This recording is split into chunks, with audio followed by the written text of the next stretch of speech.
The tale of Achilles, that paragon of martial glory, does not truly begin with the hero himself, but rather with a cosmic tremor destined to reshape the delicate equilibrium between the deathless gods and the fragile mortals who walk the earth.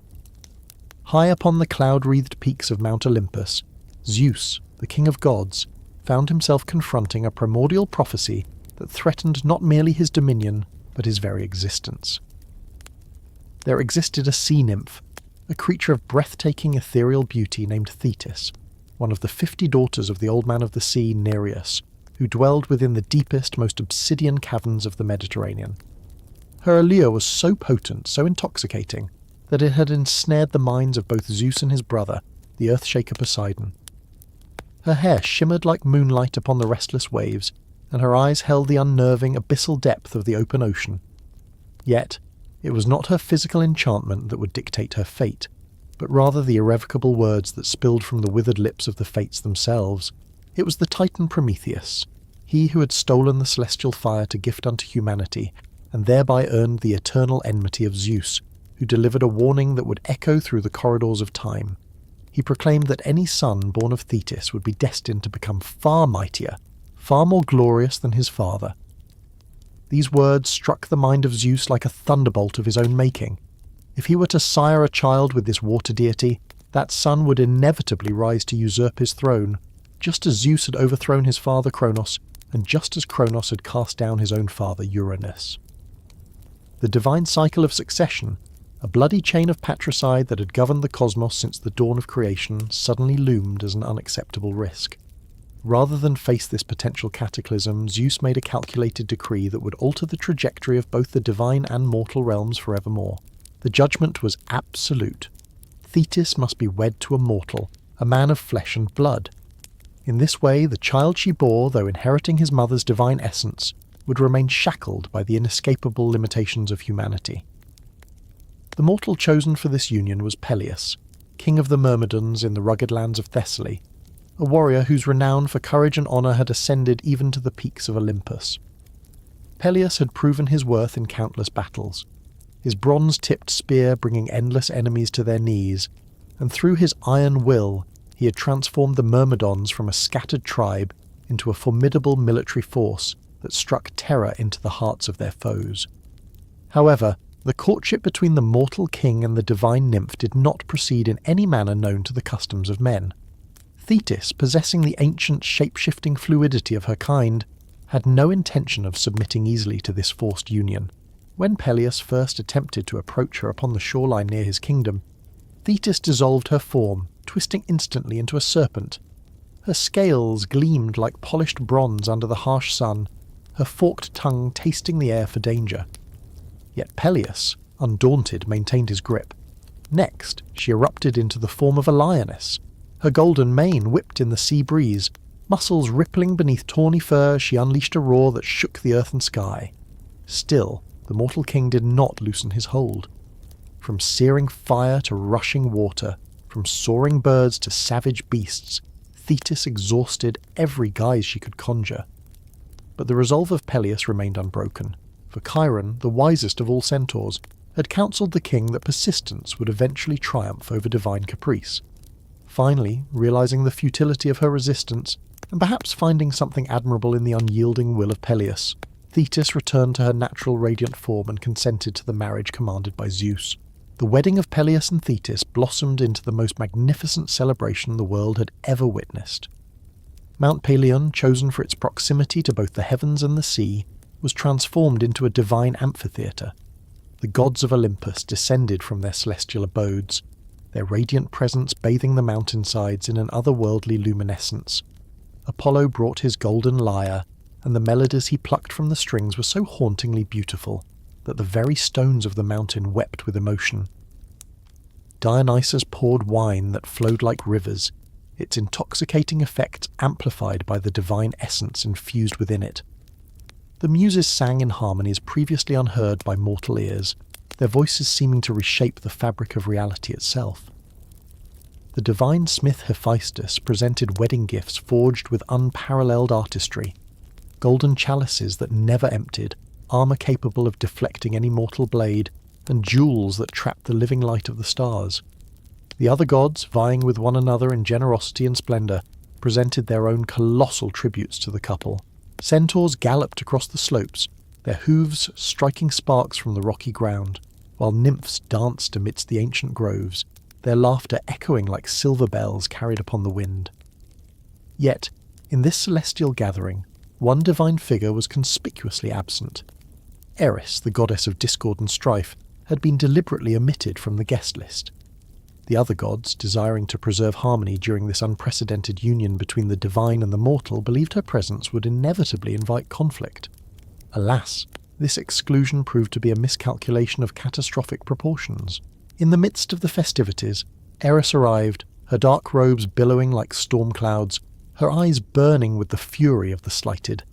In her hand she bore a golden apple, inscribed with the words, "To the fairest." This seemingly simple fruit, which would later be known as the Apple of Discord, was crafted with malevolent precision to exploit the vanity that plagued even the highest of divine beings. When Eris cast the apple amongst the revelling deities, it rolled to a halt before three powerful goddesses: Hera, the queen of gods and wife of Zeus, Athena, the goddess of wisdom and war, and Aphrodite, the goddess of love and beauty. Each, driven by a divine pride that could brook no rival in beauty, claimed the apple as her rightful property. The dispute that erupted there would ultimately ignite the fires of the Trojan War, though none present at the wedding could yet foresee such far-reaching consequences. Zeus, seeing the impossibility of choosing between his wife, his daughter, and his ally without creating eternal enmities, wisely refused to act as judge in this matter. Instead, he delegated the decision to a Trojan prince named Paris, in the hope that a mortal perspective might offer an impartiality that divine judgment could not. This decision would prove as disastrous as the first, though that knowledge remained hidden within the mists of future time.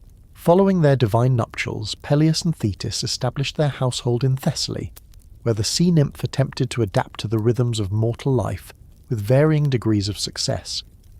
Their palace, constructed of massive limestone blocks hewn from the local mountains, stood atop a hill overlooking the Aegean Sea, a location that allowed Thetis to maintain her connection to her underwater kingdom. Roofs supported by cedar beams rested upon soaring columns, while bronze-inlaid doors opened into courtyards where olive trees provided shade and fountains offered the soothing sound of water, reminding the nymph of her roots. When Thetis realized she was with child, her divine nature awakened protective instincts that far surpassed ordinary maternal anxiety. She knew her child would inherit fragments of both mortal and immortal essence, creating unprecedented possibilities and dangers. The prophecy that had forced Zeus to wed her to a mortal now took on a new, terrifying significance. Though her son would not directly threaten the king of gods, he would possess a potential for greatness that defied normal human boundaries. Determined to maximize her child's advantages and minimize his weaknesses, Thetis began a series of increasingly desperate attempts to bestow immortality upon him.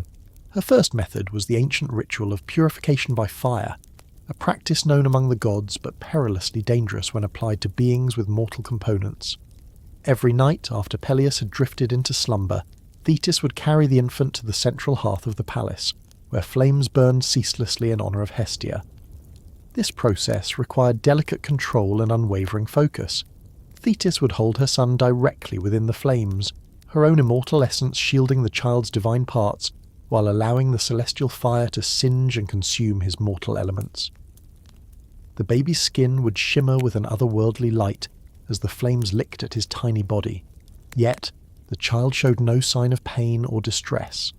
On the contrary, he seemed to draw strength from the fire, his small fists clenching with a power no mortal infant should possess. Night after night, Thetis continued this ritual, watching her son's transformation with eagle-eyed vigilance. She could observe the mortal aspects of his nature being slowly burned away by the purifying flames, much like slag separated from precious metal. His skin began to take on a luminous quality that screamed of his divine heritage, and his strength grew far beyond the trajectory of normal development. The process was slow but certain, granting him the immortality that would shield him from the dark fate awaiting all mortals. However, Peleus discovered this nocturnal rite purely by chance. One night, unable to sleep due to worries over border raids from neighbouring kingdoms, the king wandered the palace to clear his mind. The sight that greeted him in the great hall defied all rational explanation. His wife stood as a silhouette against the blaze, holding their infant directly in the path of the fire. To mortal eyes, unaccustomed to the workings of the divine, it appeared as though Thetis was attempting to murder their child in the most horrific manner imaginable. The agonized scream that tore from Peleus's throat shattered the sacred silence required for the ritual's completion. This intervention, born of fatherly love and mortal incomprehension, disrupted the delicate magical processes at the most critical moment. The flames flickered and died, leaving behind a partially transformed infant, no longer progressing toward total immortality. Thetis turned to her husband, her eyes blazing with a fury more violent than the fire she had just extinguished. The opportunity was lost forever. The ritual could not be repeated or resumed.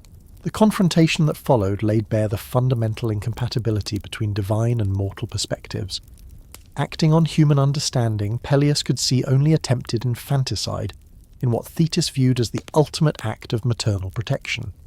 Thetis tried to explain the purpose of the ritual, describing how the flames would burn away their son's mortality while preserving his divine essence.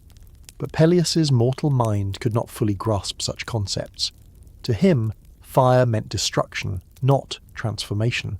Realizing that her husband's interference had condemned their son to ultimate mortality, Thetis resolved to attempt one final method of protection.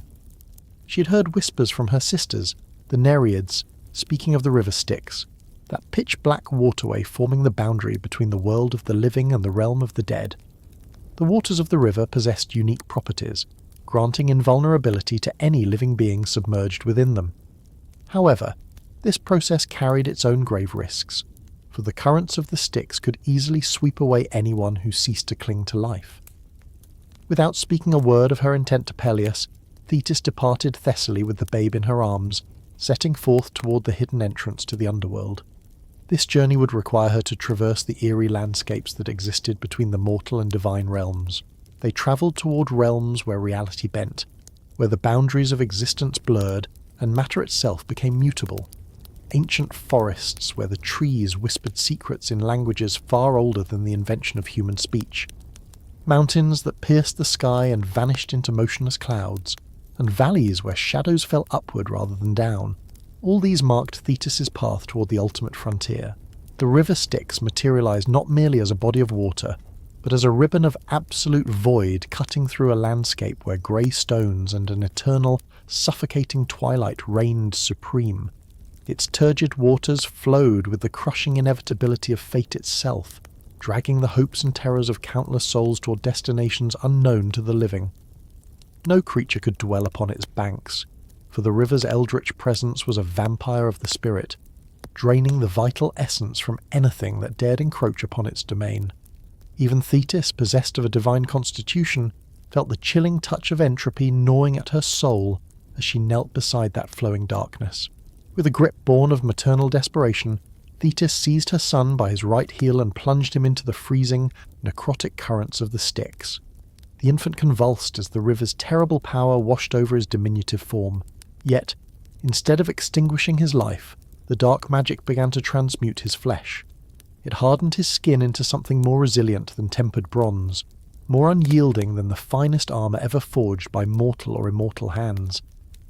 Every inch of his small body that drank of the water became impervious to the weapons of men. Sword, arrow, spear, and stone would henceforth shatter against him as if striking the mountain itself. The transformation was absolute, creating a warrior who could walk through the carnage of the battlefield untouched by traditional means of destruction. Yet, the necessity of holding the child created a fatal imperfection. The heel by which Thetis gripped her son remained dry, untouched by the transformative and protective waters of the Styx.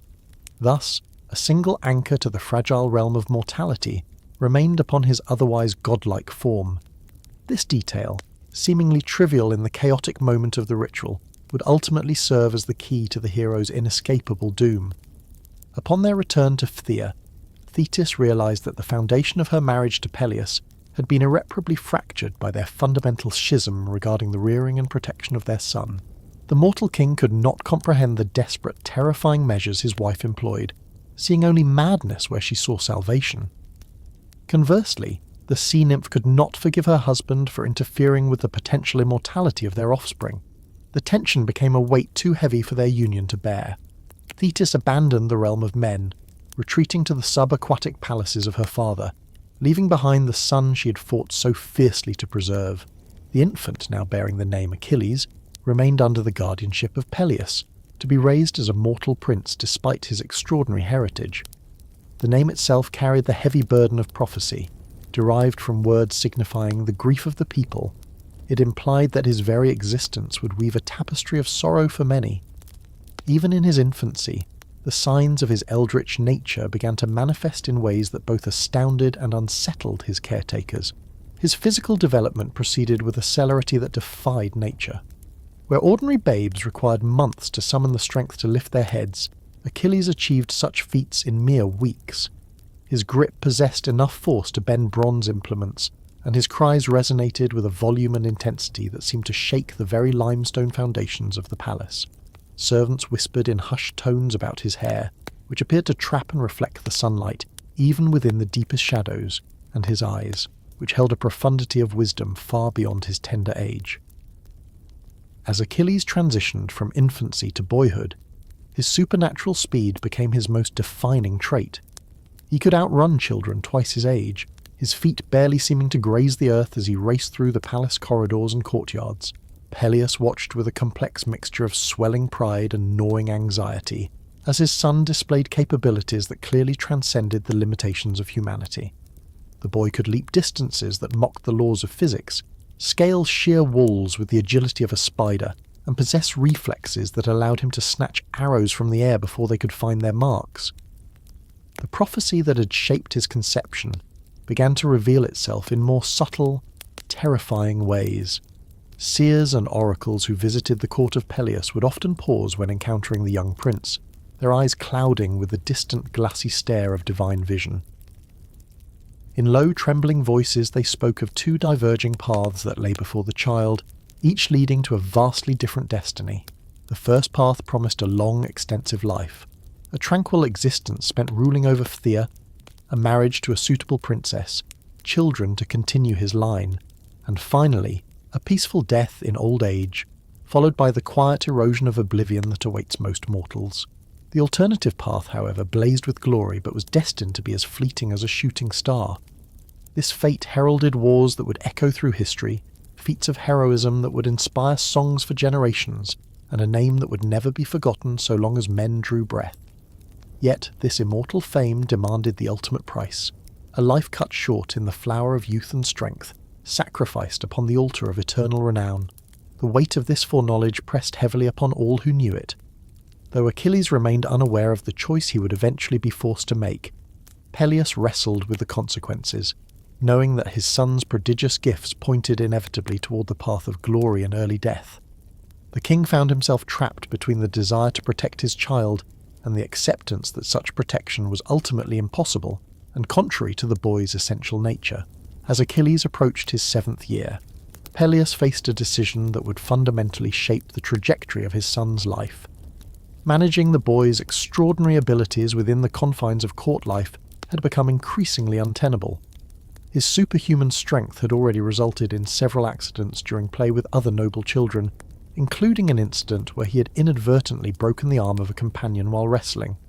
His speed made it nearly impossible for tutors to keep pace with his learning, and his restless energy demanded outlets that traditional princely education could not provide.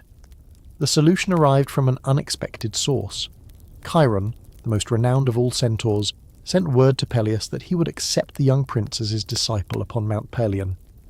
This offer carried immense significance, for Chiron had tutored many of the greatest heroes of the previous generation. Unlike his wild and unpredictable brethren, Chiron possessed a wisdom that rivaled the gods. Instructed in the arts of healing, music, archery, and prophecy by Apollo and Artemis themselves, the centaur's reputation for moulding promising youths into legendary heroes extended to the four corners of the known world. Mount Pelion rose majestically from the landscape of Thessaly, its slopes cloaked in dense forests of oak, pine, and wild olive. The mountain's caverns and hidden valleys provided the perfect training grounds for young heroes, far removed from the distractions and soft comforts of civilized life. Ancient springs gushing from rocky outcrops offered pure waters said to strengthen both body and spirit. The isolation of the mountain ensured that students could focus entirely on their cultivation without interference from the outside world. Chiron's abode was a vast complex of caves hewn into the eastern face of the mountain, positioned to catch the first light of dawn each morning. The centaur had modified these natural chambers over centuries, creating specialized spaces for different aspects of training. One chamber housed a vast library filled with scrolls and tablets, covering subjects ranging from military strategy to botanical medicine. Another served as an armory, stocked with every manner of weapon, from simple wooden practice swords to masterwork bronze implements forged by legendary smiths. A third chamber was dedicated to musical instruments, medicinal supplies, and astronomical charts that track the movements of the celestial bodies. Chiron's physical appearance commanded both respect and awe in his students. His human torso rose powerfully from the body of a magnificent stallion. The equine portion stood nearly 6 feet high at the shoulder and possessed a coat of dark chestnut that shone like polished wood. His human features bore the weathered nobility of centuries, framed by silver-streaked hair and a beard that spoke of ancient wisdom. His deep-set eyes held the accumulated knowledge of ages, while his hands, though capable of great gentleness, displayed the calluses earned through countless hours of weapons drill and craftsmanship. Achilles arrived at Mount Pelion accompanied by a small retinue of servants and guards. However, Chiron immediately dismissed these attendants. The centaur's philosophy of education required students to learn self-sufficiency from their very first day. Noble birth and royal privilege held no currency in his curriculum. Every student, regardless of origin, began with the same fundamental challenges and expectations. The daily routine established for Achilles reflected the comprehensive nature of Chiron's approach to heroism. Each day began before dawn with physical conditioning that would have broken grown warriors. The young prince learned to run up steep mountain paths carrying heavy stones, a practice that built both his endurance and the explosive power of his legs. He undertook swimming drills in the mountain's icy streams, learning to move efficiently in water while clad in armor. Tree climbing exercises enhanced his agility and spatial awareness, while stone throwing contests improved his accuracy and arm strength. Chiron's weapons training began with the fundamental principles that would support advanced techniques later. Rather than immediately placing a sword in Achilles' hand, the centaur began with staff work, teaching proper stance, balance, and movement patterns. The staff provided a foundation for understanding leverage, timing, and distance management. Only after mastering these basics did the training progress to real weapons. The spear received special emphasis in Achilles' instruction, for this weapon was destined to become his signature on the battlefield. Chiron possessed a collection of spears crafted by various smiths and designed for diverse purposes. Javelins for throwing practice helped develop aim and the physics of flight. Heavier war spears taught the techniques of mounted and infantry combat.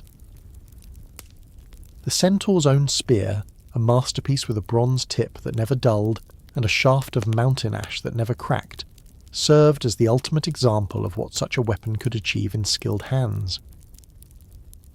Under Chiron's guidance, Achilles learned the 17 classic spear techniques that formed the foundation of Greek martial arts. The overhead thrust, delivered with the full power of the shoulder and back muscles, could punch through bronze armor at close range. The underhand thrust, more difficult to detect, was devastatingly effective against unarmored opponents. Sweeping attacks utilized the length of the spear to strike multiple enemies or unbalance opponents. Defensive techniques taught how to deflect incoming weapons while maintaining offensive capability. The young hero's innate superhuman speed and the divine ichor flowing through his veins accelerated his progress in these techniques to a degree that astounded even Chiron, who had trained countless heroes over the centuries. Where other students took months to grasp basic forms and stances, Achilles demonstrated proficiency in mere weeks. His reflexes were sharpened to such a point that they seemed to slow the flow of time itself, allowing him to link offensive and defensive movements with a fluid precision that created opportunities for lethal strikes, executing combination attacks like a river of violence that knew no pause. The centaur began to weave increasingly labyrinthine complexities into their martial rites, introducing scenarios designed to mimic the suffocating chaos of true war. He taught Achilles not merely to fight, but to adapt his lethal fluidity to shifting terrains, from sliding scree to sucking mud, and to maintain focus amidst the cacophony of battle. Swordplay was introduced as a discipline secondary to the spear. Chiron emphasised that the blade was a weapon of last resort, to be drawn only when the primary shaft was shattered or lost in the heat of slaughter. The bronze swords of that ancient epoch demanded a technique far removed from the iron weaponry of later ages. Bronze, being a temperamental metal, required the warrior to strike with the edge aligned in perfect geometry, lest the blade bend or shatter against a foe's shield. Thus, the maintenance of the weapon became as ritualistic as the combat itself, a discipline of honing and straightening that continued even whilst the sweat of exertion famously dried upon the skin. Achilles soon learned to decipher the silent, treacherous language of intention long before a blow was struck. He could read the minute twitch of a subdermal muscle, the sudden contraction of a pupil, or the microscopic shift in a centre of gravity. These ephemeral signals allowed him to launch counterstrikes before his adversary had even fully committed to the attack. His training expanded to encompass the art of engaging multiple opponents simultaneously. He learned to manipulate the geometry of the fight, positioning himself so that his enemies became obstacles to one another. Their numbers transformed from an advantage into a stumbling, chaotic hindrance. The centaur's instruction in the art of archery unveiled yet another dimension of Achilles' preternatural gifts. His vision sharpened until it rivaled that of the golden eagles circling the peaks, capable of distinguishing targets at distances that rendered them invisible to ordinary men. With hands as steady as the mountain roots and an innate intuitive grasp of ballistics, he could loose shafts that found their mark with terrifying consistency. Chiron taught him to calculate the invisible breath of the wind, to lead a moving target with mathematical precision, and to draw the bow with such force that the arrow would punch through bronze plate and boiled leather as if they were parchment. Yet to destroy was but half the warrior's craft. Chiron held the profound belief that a true guardian must understand the architecture of the life he seeks to take. Thus, the study of medicine formed an irrevocable pillar of the curriculum. Achilles learned to identify the pharmacological secrets hidden within the rich flora of Mount Pelion. He memorized which herbs could staunch the flow of lifeblood, which roots could break the heat of a fever, and which leaves could dull the sharp agony of torn flesh. The preparation of poultices, tinctures, and ancient salves became as natural to his hands as the oiling of armour. He mastered surgical techniques that, though primitive to modern eyes, were the difference between life and death on the Bronze Age battlefield. He learned to extract barbed arrowheads without severing the vital arteries, to set shattered bones so they might knit true, and to cleanse wounds of the invisible spirits of rot. These skills he practiced upon the beasts of the wild found injured in the forests, learning to work with speed and compassion, transforming his hands from instruments of ruin into vessels of healing. Music, in the philosophy of the wise centaur, was far more than mere leisure. It was a discipline of the soul that balanced the savage physical demands of war. Achilles learned to play the lyre with a virtuosity that mirrored his martial prowess. The dexterity required to dance his fingers across the vibrating strings cultivated a fine motor control that translated directly to the hilt of a sword.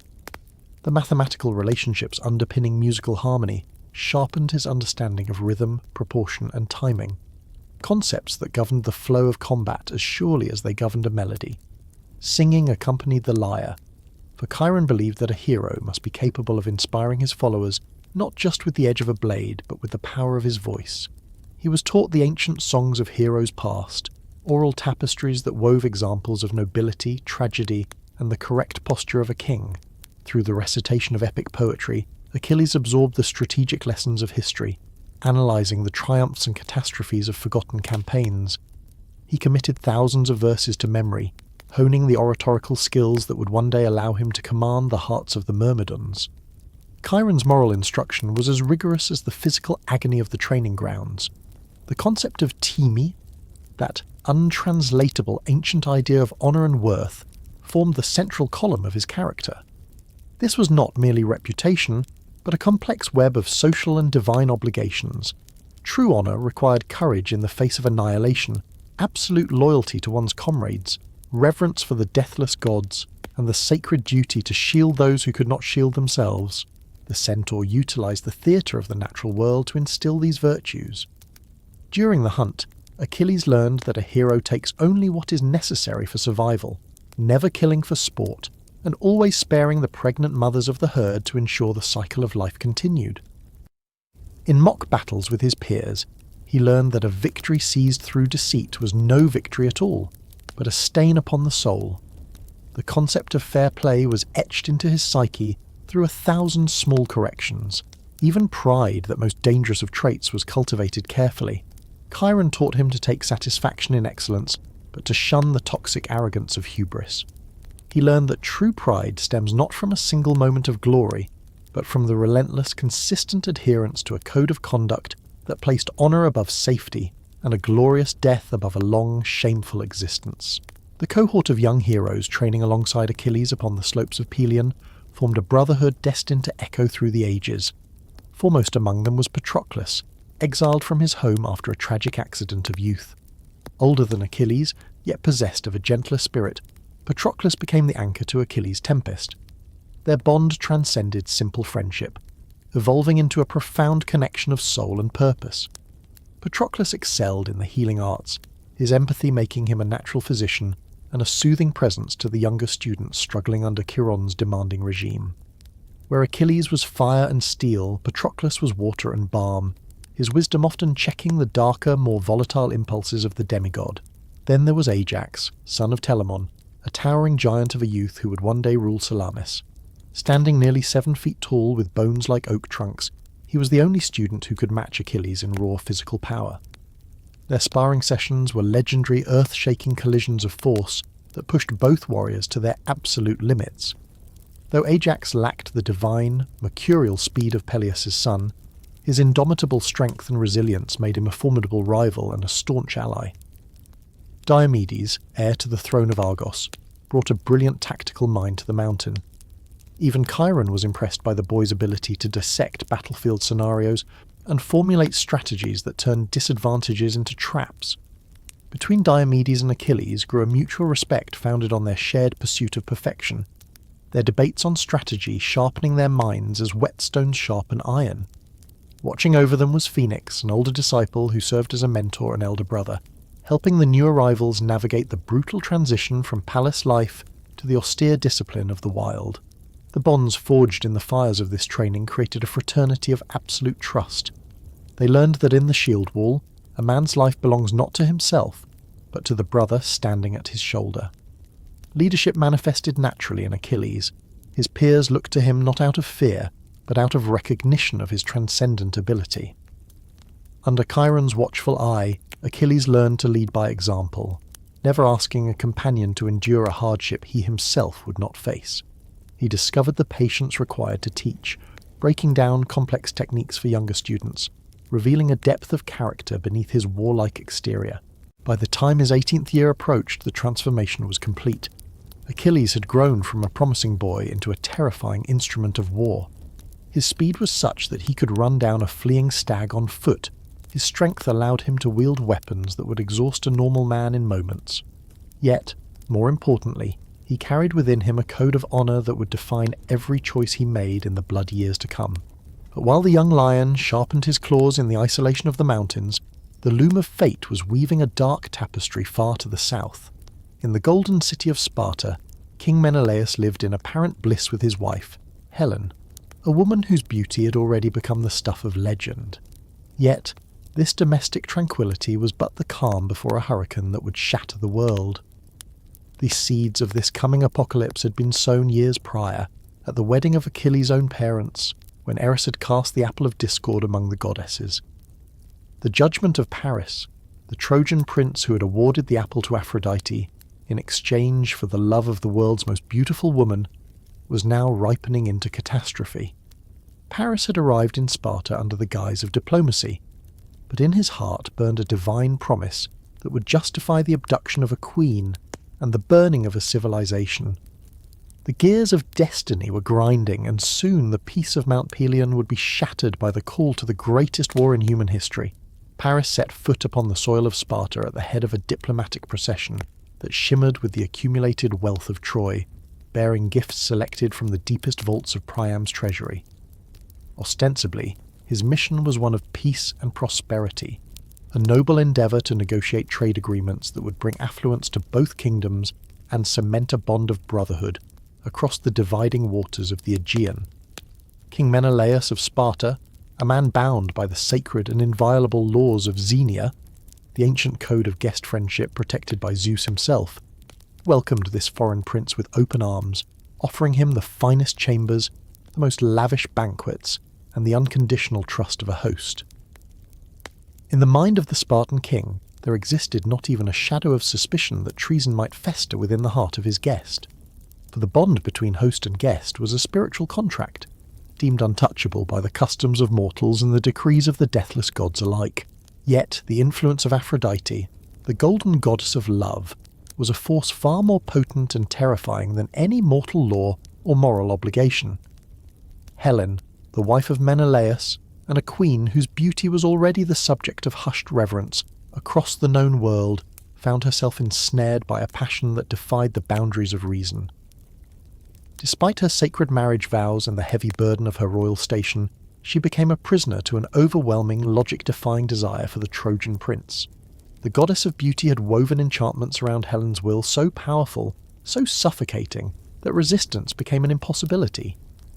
Whether Helen was dragged into this forbidden romance by the sheer, crushing weight of divine compulsion, or whether the embers of her own secret heart had been fanned into a consuming wildfire, was a question that would be debated by poets, sages, and philosophers for 1,000 years to come. In the end, when Paris departed from the shores of Sparta under the cover of darkness, Helen stood at his side, and she took with her not only her own person, but a significant portion of Menelaus's treasury and his most loyal attendants. The moment Menelaus discovered the void where his wife once stood, it struck him with the visceral force of a physical blow. The empty chambers, once filled with the scent of Helen's perfumes and the rustle of her gowns, the vacant spaces in the royal vault where gold and silver vessels had been stripped away, and the silence of the servants who had vanished into the night, all these were cruel testaments to the truth. This was no chaotic kidnapping born of sudden lust, but a premeditated, cold-blooded flight. The profound shame of cuckoldry, compounded by the theft of his immense wealth, demanded that Menelaus take immediate, earth-shaking action to reclaim both his honour and his property. His first recourse was to his brother, Agamemnon, the High King of Mycenae, whose dominions stretched across the vast majority of the Greek mainland, and whose influence knew no borders. Agamemnon's reaction to the news transcended mere fraternal support. With the sharp, predatory eye of a ruler constantly seeking to expand his power, he immediately grasped that the audacious act of Paris was a direct challenge to the authority of all Greece and a desecration of the sanctity of marriage. An insult of this magnitude offered to a Greek king threatened to destabilize the hierarchy of all the kingdoms, setting a dangerous precedent that might encourage other foreign princes to commit similar acts of disrespect. More importantly, the ambitious Agamemnon saw in this crisis a golden opportunity to unite the fractured, quarrelling city-states of Greece under his own supreme command. It opened the door to a campaign that promised immense glory and untold riches. Troy, with its strategic command over the entrance to the Black Sea, had grown unimaginably wealthy through trade taxes, and whispers of its treasury, filled with gold beyond the comprehension of the human mind, had long drifted across the sea. A victory against the Trojans would not merely return Helen to her lawful husband, it would unleash a torrent of plunder that would enrich every kingdom that joined the cause. The strategy of the two brothers to assemble a coalition army of such colossal magnitude relied upon a sacred oath sworn many years prior, in the days when Helen was but a maiden sought by every eligible bachelor in the world. When she had reached the age of marriage, princes from the four corners of Greece had competed for her hand, each bringing magnificent gifts and making flowery promises to win the favour of her father, Tyndareus. The rivalry had been so fierce, the tension so palpable, that it threatened to erupt into a civil war should the disappointed suitors refuse to accept defeat. It was at this precarious juncture that Odysseus, the cunning and quick-witted king of Ithaca, had proposed a solution as brilliant as it was binding. He suggested that all suitors must swear a solemn, unbreakable oath to defend the chosen husband of Helen against anyone who might dare to threaten their union. This pact ensured that whomever Helen ultimately wed could rely on the military might of every other Greek prince, while the rejected suitors would be honoured as guardians of the couple's happiness rather than enemies. The ritual of the oath had been enacted within the Great Hall of Sparta, with a solemnity that chilled the blood. Each suitor had placed his hand upon the severed, steaming remnants of a sacrificed stallion, invoking the gods as witnesses to their pledge. As the blood of the beast stained the cold marble floor crimson, the princes swore one by one that they would march to war should anyone attempt to sever Helen from Menelaus.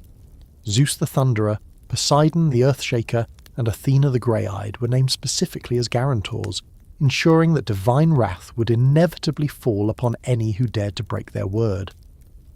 Now, with Helen's flight to Troy, the time had come to call in those ancient debts. Agamemnon and Menelaus dispatched heralds to the farthest reaches of Greece, reminding every former suitor of his sacred obligation and summoning them to bring their black-hulled ships and bronze-clad warriors to the cause. The responses to this summons varied as widely as the characters of the kings themselves. Some monarchs embraced the opportunity for glory and plunder with savage enthusiasm, while others sought desperately for excuses to avoid a campaign that promised to be long, perilous, and ruinously expensive. Among the most reluctant was Odysseus himself, the very architect of the oath that now ensnared him. The king of Ithaca had recently wed his beloved Penelope and welcomed a son, Telemachus, into the world. He had no desire to abandon his family for a war across the sea that he knew would consume years of his life. When the heralds of Agamemnon arrived at his island kingdom, they found Odysseus in the fields, feigning a madness that would exempt him from command. He had yoked an ox and a donkey together, a chaotic pairing defying nature, and was driving a plough through the earth. However, into the furrows he cut he cast not life-giving seeds but sterile salt, an act of lunacy that would destroy the very soil he tilled. This display offered a perfect pretext to evade his oath, for no man could expect a madman to lead armies into battle. However, Palamedes, one of Agamemnon's most astute advisers, sensed deception in this theatrical performance and devised a cruel test to reveal the truth. He seized the infant Telemachus from his nurse's arms and placed the babe directly in the path of the plough, right before the gleaming bronze blade. The supposed madman was instantly forced to choose between maintaining his ruse and saving the life of his son. Odysseus immediately arrested the motion of the plough, swerving to avoid the child, and in doing so he revealed that his sanity remained intact. With his deception shattered, the king of Ithaca was compelled, however grudgingly, to honour his word. Similar scenes played out across Greece as kings and princes were bound to the cause despite their personal reservations. The assembly of such a monolithic coalition required extensive negotiations regarding command structures, supply lines, and the division of future spoils. The focal point for these preparations became the port city of Aulis in Boeotia, where the growing armada began to darken the waters, seeking anchorage for 1,000 ships. While these martial preparations thundered across the Greek world, the sea nymph Thetis watched the unfolding events from her subaquatic palace, with a heart heavy with dread. Her divine nature allowed her to perceive the threads of fate with a clarity denied to mortals, and she knew with terrifying certainty that this war against Troy would inevitably pull her son into its orbit. The ancient prophecy that defined Achilles' existence now loomed with terrible clarity, offering the binary choice between a long, obscure life or a brief, glorious existence that ended in violence. Determined to shield her son from this dark destiny, Thetis utilized her shape-shifting abilities to visit Mount Pelion in the guise of a travelling merchant. She found Achilles engaged in advanced combat drills with Chiron, his skills having reached a zenith where he could dismantle multiple opponents with effortless grace. Seeing her son's martial prowess filled her with a mixture of maternal pride and agonizing fear, for his very excellence confirmed her worst nightmares.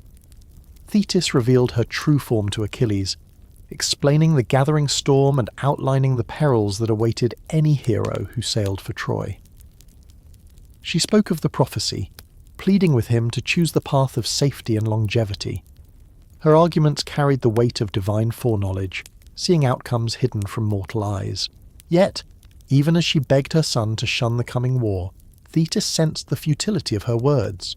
The training Achilles had received from Chiron had instilled in him a code of heroism that made the rejection of glory an impossibility. His entire upbringing had honed him for exactly this kind of conflict, and his nature demanded that he seek out the greatest challenges the world could offer. The very qualities that made him exceptional made it impossible for him to choose safety over honour. Realizing that persuasion would fail, Thetis resorted to direct intervention. Under the cover of night, she used her divine powers to spirit Achilles away from Mount Pelion, carrying him across the Aegean to the island of Skyros. Ruled by King Lycomedes, this rocky island lay far from the main shipping lanes, providing a perfect sanctuary to hide from Agamemnon's recruiters. Lycomedes ruled Skyros from a modest palace built of white limestone atop the island's highest peak, commanding a view of the surrounding seas. The king was known for his discretion, making him an ideal ally for Thetis's desperate scheme. His household included several daughters of marriageable age, a fact that provided the perfect cover for Achilles. Thetis's plan required Achilles to disguise himself as a young woman, taking the name Pyrrha, in reference to his flame-coloured hair. This transformation involved far more than merely donning female garments. Achilles had to master the mannerisms and behaviours expected of a noble maiden. He learned to walk with shorter, more delicate strides, to speak in softer tones, and to adopt the demure posture appropriate for an unmarried woman of high station. This disguise proved surprisingly effective, aided by Achilles' youthful beauty, and the fact that his face was not yet roughened by the beard of manhood.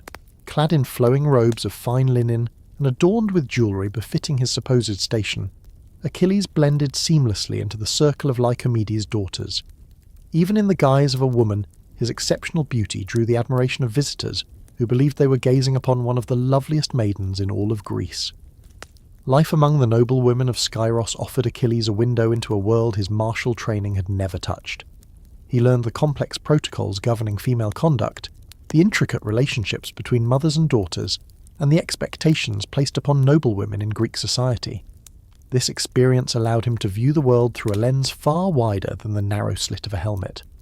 The daily routine within the royal household differed dramatically from the brutal regimen of Mount Pelion. Instead of combat drills at the break of dawn, the day began with prayers and offerings to Athena and Artemis. The loom occupied much of the morning, as the production of fine textiles was both a practical necessity and an artistic expression for noblewomen. The afternoons were filled with music and poetry, while the evenings were dedicated to conversation and games that tested wit rather than physical strength. Yet, beneath the silk and the silence, the heart of the lion still beat, waiting for the call that destiny would inevitably sound. Despite the efficacy of his concealment, Achilles found the enforced lethargy of his confinement increasingly intolerable.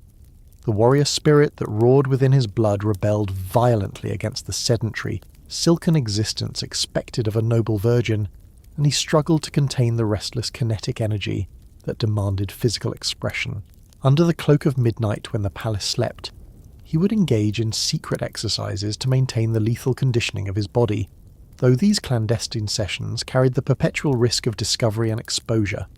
The deception persisted for several months, with Achilles slowly adapting to the suffocating constraints of his feminine role, while Thetis clung to the desperate hope that the gathering storm of war might somehow dissipate without demanding the participation of her son. Yet, the tapestry of fate had long since been woven upon the loom of the gods, and the fire burning within the young hero was far too ferocious to be extinguished by mere layers of fine silk. Meanwhile, the colossal alliance gathering within the windless harbours of Aulis found itself grappling with internal crises long before they could ever hope to breach the walls of Troy, a cascade of tribulations that was slowly, inexorably tightening the net around Achilles' hidden paradise. Calchas, the spiritual shepherd of the host and the most potent of seers, an ancient man whose prophetic gifts rivaled the oracles of the most sacred temples, presented Agamemnon's war council with a vision of profound darkness. The gods, whispering through the rising smoke of burnt sacrifices and the chaotic flight patterns of birds, had revealed an immutable truth. The citadel of Troy would never fall unless Achilles, the son of Peleus and Thetis, marched with the host. This prophecy birthed an urgent, unavoidable necessity among the leaders of the coalition, for the absence of the young hero was not merely a divine omission, but a tangible void that sapped the spirit of the gathering army. Agamemnon entrusted this vital mission, the recovery of the lost hero, to the one man whose intellect and cunning were legendary, Odysseus, the king of Ithaca. As proven by the incident of the plough, where he had feigned madness only to be outwitted by truth, Odysseus possessed an unparalleled ability to peer behind the veils of deception, and there was no other among the Greek kings who could rival his deductive prowess. he commenced his quest at the most logical origin, the court of Peleus in Phthia. The grieving father, bound by a solemn oath to the sea nymph, reluctantly admitted that his son was no longer under the tutelage of the wise centaur on Mount Pelion, yet he steadfastly refused to divulge the location of the boy's sanctuary. However, the profound anguish haunting the old king's eyes, coupled with his cryptic guarded allusions to the protective measures of Thetis, ignited a spark of realization within the mind of Odysseus. Achilles was not merely missing, nor wandering on some personal odyssey. He was being deliberately, systematically hidden from the eyes of the world. Thus the radius of the search expanded, encompassing countless islands and distant realms where a young demigod might find refuge or training. Odysseus employed a methodical approach, interrogating merchants, mariners and wanderers scattered across the breadth of the Aegean, knowing that even the smallest fragment of anomaly could illuminate the path to the truth. The investigation gradually gravitated toward islands possessing connections to marine deities, or those offering sufficient isolation for an effective concealment. The initial reports from the Isle of Skyros appeared unpromising, for the island was known only as the quiet abode of King Lycomedes and his household, with no talk of young warriors. Yet, when the unseen currents of rumour began to carry whispers regarding one of the king's daughters, tales of a maiden possessing an extraordinary, almost unearthly stature and beauty, the attention of Odysseus sharpened. Descriptions of this supposed virgin's unusual height, her athletic grace, and her striking, formidable presence planted seeds of suspicion in the mind of the Ithacan king, compelling him to inspect this impossibility closer. Odysseus approached the shores of Skyros disguised as a common travelling merchant, his ship laden with rare goods calculated to entrap the interest of a royal household. Amongst his cargo lay finely woven textiles that shimmered like water, jewellery that caught the light of the sun, exotic perfumes from the east, and other luxuries to delight the hearts of noble women. However, concealed with cunning precision amidst these feminine treasures, he had placed several items of a grimly different nature: swords fit for kings, spears of perfect balance, and shields forged by master smiths, weapons of such quality that they would sing to the blood of any true warrior. The arrival of the merchant caused a wave of excitement among the daughters of Lycomedes, who flocked to the courtyard with bird-like chatter to inspect the wares. Achilles, still cloaked in the identity of Pyrrha, joined his supposed sisters as they admired the silks and gems. Yet the sharp, predatory eyes of Odysseus instantly detected subtle signs that this particular maiden possessed interests far removed from the domestic sphere. The gaze of Achilles drifted not to the embroidery, but to the cold, lethal glint of the metal hidden beneath. To transform suspicion into absolute certainty, Odysseus initiated his final gambit. At a secret signal given to his men waiting outside the palace walls, a war trumpet suddenly shattered the peace of the afternoon, its brazen roar mimicking the terrifying sound of an enemy raid. While the true daughters of Lycomedes shrieked in anticipated terror and fled behind columns and tapestries, a very different scene unfolded in the centre of the courtyard. Achilles, triggered by the instinctive reflexes of his warrior blood and years of brutal training, tore through the veils of silk and perfume to seize the weapons hidden among the merchant's goods. In a heartbeat, he gripped a bronze-tipped spear with a familiarity that spoke of death and violence, scanning the courtyard for threats with the cold, tactical assessment of a veteran commander. In that singular moment of crisis, the carefully constructed deception that had shielded him for months was shattered, and his true identity stood naked before the man sent to find him. No amount of feminine attire could disguise the flawless stance of a warrior, the professional grip upon the shaft of the spear, or the fire of battle that now blazed in the young hero's eyes. Confronted with the undeniable proof of his discovery, Achilles cast aside the feminine disguise that had become a prison to his soul, revealing his true form and nature. The transformation from demure maiden to terrifying warrior was so instantaneous and absolute that the onlookers realized the female persona had been nothing more than a costume draped over his essential being. The relief of shedding the burdensome role he had played for months was etched plainly upon his features. Odysseus wasted no time in explaining the gravity of the situation that had brought him to Skyros, and the sheer scale of the coalition gathering at Aulis. He spoke with honeyed eloquence of the prophecy that made Achilles indispensable for the conquest of Troy, and he painted a vivid picture of the eternal glory that awaited the young hero should he join the campaign. The king of Ithaca was a master of persuasion. He knew exactly how to appeal to the heroic nature that Chiron had so carefully cultivated within the boy. The offer presented by Odysseus brought Achilles face to face with the ancient prophecy that had shadowed him since birth. He stood at the crossroads of destiny. He could remain on Skyros, perhaps wedding one of Lycomedes' daughters, and live a long, tranquil existence shielded from the storms of the world, only to fade into the dust of forgotten history. Or he could join the greatest military expedition mankind had ever witnessed, facing dangers that would test every fibre of his being, but earning a name that would echo through the corridors of time forevermore. The decision required no prolonged deliberation. The entirety of Achilles' upbringing had honed him for this precise moment, and the warrior spirit coursing through his veins made the choice inevitable. The notion of hiding in the guise of a woman while his peers won glory in the definitive conflict of their age was anathema to one raised by the code of the centaur. Accepting the invitation of Odysseus carried with it a sombre awareness of the consequences. The prophecy that offered him a binary fate, obscurity and longevity, or glory and death, was now demanding its due. By choosing to sail for Troy, Achilles was consciously choosing the path that led to his own early demise, even if the specific circumstances of that end remained shrouded in the mists of the future. The preparations for departure from Skyros proceeded with astonishing speed, fueled by Achilles' eagerness to escape the constraints of his disguise and embrace his true identity. As he bade farewell to Lycomedes and his daughters, he expressed gratitude for their unwitting protection and apologized for the deception necessitated by his concealment. The king of Skyros, recognizing the hand of divine powers shaping these events, offered his blessings for the young hero's journey. The voyage from Skyros to Aulis marked the definitive end of Achilles' youth and the beginning of his transformation into the legendary warrior whose name would survive long after the walls of Troy had been reduced to dust. The arrival at Aulis presented Achilles with his first glimpse of the staggering magnitude of the expedition gathering against Troy. The harbour stretched along a curved coastline, its natural protection from the northern winds making it the ideal staging ground for the nascent armada. Black-hulled ships filled every available anchorage, their bronze-reinforced prows gleaming under the Mediterranean sun, covering the surface of the sea like a dark wooden carpet.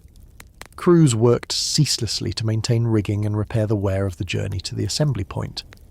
The spectacle that greeted Achilles exceeded even the grandest expectations formed by years of listening to tales of great campaigns. Over 1,000 ships had gathered in the bay, ranging from sleek 50-oared vessels designed for speed and reconnaissance to massive transport ships capable of carrying cavalry horses and heavy equipment. The largest warships were fitted with bronze rams designed to punch through enemy hulls, their decks crowded with warriors whose bronze armour created a forest of shimmering metal. Each contingent had established its own quarter within the vast encampment that sprawled from the harbour into the hinterlands. Columns of smoke from cooking fires rose into the clear air, while the sounds of weapon maintenance, horse training and martial drills created a constant low-frequency hum. The acoustic signature of a world preparing for war. The scent of roasting meat mingled with the brine of the sea, the oil of leather, and the metallic tang of bronze being sharpened against wet stones. Agamemnon had positioned his forces at the very heart of the camp, his red and gold banners marking the command centre where strategic decisions were weighed and disputes between the gathered kings were adjudicated. The tent of the Mycenaean High King was in truth a complex of interconnected pavilions, large enough to house his general staff, his personal guard, and the vast administrative machinery required to coordinate such a titanic enterprise. The Myrmidons of Phthia were encamped near the eastern edge of the harbour, occupying a position of honour. Their 50 black ships were drawn up upon the sand in flawless order. As Achilles observed his father's warriors, he felt a swell of profound pride, instantly recognising the disciplined efficiency that distinguished them from the chaotic mass of the other contingents. These men had been forged into a unified fighting force through years of border skirmishes and relentless drill. Their loyalty to the house of Peleus was absolute and unquestioning. The Myrmidons themselves cut a terrifying figure, reflecting their reputation as elite shock troops. Each man stood at least 6 feet in height, chosen not merely for raw physical power, but for the mental fortitude required by their demanding training regimen. Their bronze armour bore the distinctive wave patterns that identified them as followers of Peleus, while their shields proudly displayed the emblem of the dolphin, a tribute to the aquatic heritage of Thetis.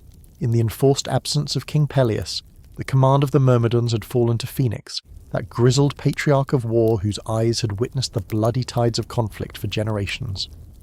During the stagnant, suffocating weeks of waiting upon the shores of Aulis, the old wolf had imposed a discipline of iron and granite upon the men of Phthia. While the encampments of lesser kings descended into the slow rot of dissipation, where wine flowed too freely and the rattling of dice replaced the clash of swords, the Myrmidon camp remained a sanctuary of martial purity. Their daily rites of weapon drills continued without pause, the rhythm of their training echoing like a heartbeat of impending violence. Their bronze was polished until it mirrored the sun, their leather oiled against the salt air, and their living quarters maintained with a fastidious order that bordered on the religious. Sentries stood vigil with eagle-eyed intensity, and protocols for every aspect of camp life, from the preparation of meals to the mending of armour, were executed with ritualistic precision. When Achilles finally presented himself before Phoenix, the relief that washed over the old warrior's weather-beaten face was visible to all. The Myrmidons, fiercely loyal yet pragmatic, had held themselves in a state of suspended animation, waiting for the return of their prince before fully committing their energies to the broader campaign. They understood that their true efficacy on the battlefield relied upon the presence of their designated leader, the one soul capable of weaving their individual strengths into a single devastating tapestry of war. Phoenix, who had served as one of Achilles' first tutors before the boy was sent to the wild slopes of Mount Pelion, embraced the young prince not merely as a subordinate greeting a commander, but with the profound, trembling affection of a father reclaiming a lost son. This reunion offered Achilles his first intoxicating taste of the heavy responsibilities of command. The warriors of Phthia looked upon him not simply as the scion of Peleus, but as the avatar of their collective destiny, the war leader whose decisions would determine who among them would return to the embrace of their families and who would nourish the earth of a foreign land. This absolute trust, heavy and terrifying, settled upon Achilles' shoulders like a cloak of lead, yet it also served as an armour, fortifying his spirit for the trials to come. The absolute authority Achilles commanded over this formidable force stemmed partly from the rumours that had flown across the Aegean on wings of awe, and partly from his undeniable physical presence, which marked him as exceptional even among the gathered elite of Greece. The young hero wasted no time in solidifying his command, instituting a series of brutal tactical exercises that displayed both his strategic brilliance and his ability to extract the absolute maximum effort from his men. He reorganized the Myrmidon battle formations to better exploit their superior training and heavy weaponry, creating flexible units capable of adapting to the fluid chaos of combat with the speed of thought. His innovations included new methods of silent signaling, modified spear techniques derived from the teachings of Chiron, and complex coordination protocols that would prove vital in the labyrinthine confusion of the battles awaiting them. However, the integration of Achilles into the high command of the expedition required a navigation as treacherous as any storm-tossed sea. His arrival threatened to destabilize the fragile equilibrium of authority that Agamemnon had painstakingly constructed among the quarrelsome kings of the coalition. The fame of the young demigod had heralded his arrival, and many of the gathered monarchs burned with curiosity to observe this warrior whose skills were whispered to be legendary before he had even seen the passage of 2 decades. Among the assembled leaders, Ajax, the son of Telamon and lord of the Salamis contingent, stood as the closest peer to Achilles in terms of martial renown. A towering colossus of a man, standing nearly 7 feet tall with limbs like the trunks of ancient oaks, Ajax commanded 12 ships and 600 warriors whose loyalty to him was as unshakable as the mountain from which he hailed. The approach of Ajax to warfare was one of overwhelming seismic force and relentless pressure, a philosophy that had proven devastatingly effective in the brutal territorial disputes of the Greek mainland. The first encounter between Achilles and this giant occurred during a formal council of commanders, where Agamemnon sought to resolve bitter disputes over supply allocations that threatened to stall the expedition. The physical presence of Ajax dominated the assembly. His voice, deep and resonant as rolling thunder, easily drowned out the murmurs of the crowd as he demanded additional provisions for his men. When Achilles entered the council ring, the contrast between the two heroes was instantly, starkly apparent to every eye. Where Ajax relied upon the crushing weight of monolithic strength and sheer size, Achilles possessed a terrifying combination of speed, fluid skill, and tactical intellect that seemed to belong to a different species entirely. His movements displayed the liquid precision ingrained by years of training under the centaur. His stance projected a confidence that stopped just short of hubris. The gathered commanders realized in that moment that they were witnessing the two apex predators of their generation, each representing a distinct philosophy of military excellence. Into this dynamic stepped Diomedes, the king of Argos and master of 80 black ships, who brought a third, vital perspective to the evolving leadership of the campaign. The reputation of Diomedes was built upon a foundation of tactical genius and an innovative mind that viewed the battlefield as a complex puzzle to be solved. He possessed a rare gift for analysing chaotic situations in the blink of an eye and devising responses that turned the enemy's strength into a weakness. The relationship between Achilles and Diomedes blossomed through a series of intense strategic planning sessions, where Agamemnon sought the counsel of his most capable subordinates. Diomedes quickly grew to appreciate Achilles' rapid grasp of tactical concepts and his willingness to entertain unconventional solutions to military problems. Their debates often extended long after the formal councils had concluded, with both men finding deep intellectual stimulation in dissecting the theoretical aspects of warfare. These interactions positioned Achilles as one of the primary architects of the coalition's strategy, though his youth and lack of experience in large-scale campaigns occasionally sparked friction with the greyer, more conservative heads of the army. Yet, his contributions revealed a sophisticated understanding of logistics, timing, and coordination, proving that Chiron's tutelage had encompassed the mind of the general, as well as the hand of the warrior. Perhaps the most significant development for Achilles' personal equilibrium was his reunion with Patroclus, who had arrived at Aulis weeks earlier as part of the contingent from Opus. The years that had passed since their shared training on Mount Pelion had not eroded their bond. Rather, time had tempered it into something unbreakable, like iron forged into steel. Their reunion was marked by a profound, quiet joy and a mutual respect for the men they had become. Patroclus had grown into a formidable warrior in his own right. Though he lacked the eldritch, supernatural gifts that set Achilles apart from the rest of humanity, his skill with spear and sword was exceptional by any mortal standard, and his knowledge of the healing arts made him invaluable beyond the mere inflicting of wounds. More importantly, his judgment and emotional stability provided a crucial counterweight to Achilles' more mercurial and volatile nature. The dynamic between them reflected the deep friendship of their youth, now evolved to bear the weight of their new responsibilities. Patroclus served as Achilles' closest advisor and confidant, the one soul whose counsel the young hero trusted without reservation. Their relationship provided Achilles with an emotional anchor, helping him navigate the treacherous political currents and social complexities of commanding elite forces within a coalition of rival kings. Patroclus also acted as a moderating influence upon Achilles' fierce pride and competitive spirit, traits which, if left unchecked, threatened to ignite unnecessary conflicts with other commanders.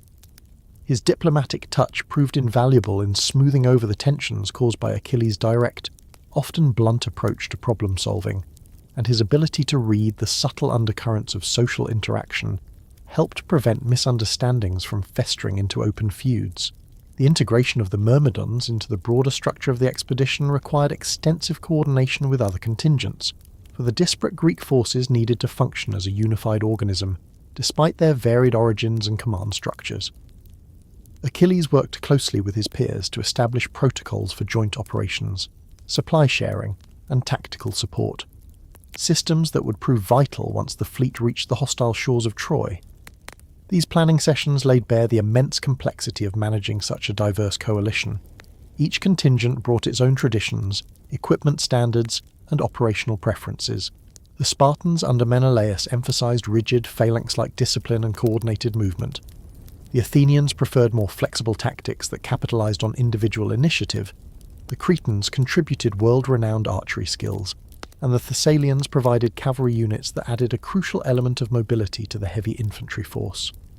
Achilles' contributions to these discussions demonstrated a keen understanding of how these distinct military specializations could be woven together for maximum lethality.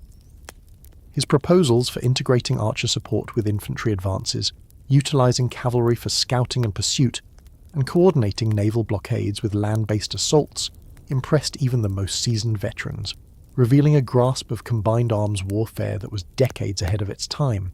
Throughout these preparations, the divine favour Achilles enjoyed through his mother Thetis began to manifest in subtle but undeniable ways, though the full extent of her protection would remain hidden until the fires of crisis demanded overt intervention. Thetis visited her son with regularity, appearing to him in the landscape of his dreams, or manifesting briefly in secluded coves where the sea met the land, places where they could speak of the burdens he carried. These celestial communions provided Achilles with insights that transcended mortal understanding, for Thetis could perceive the hidden threads of divine influence and the long shadows of future consequences that remained invisible to human eyes. Her warnings regarding potential fissures within the coalition proved startlingly accurate, allowing Achilles to prepare for disputes before they erupted into open confrontation. Furthermore, Thetis exerted her influence among the lesser deities of the sea to ensure favourable conditions for the Myrmidon ships, shielding them from the squalls that battered other vessels and granting them following winds when the rest of the fleet struggled against the caprice of the weather.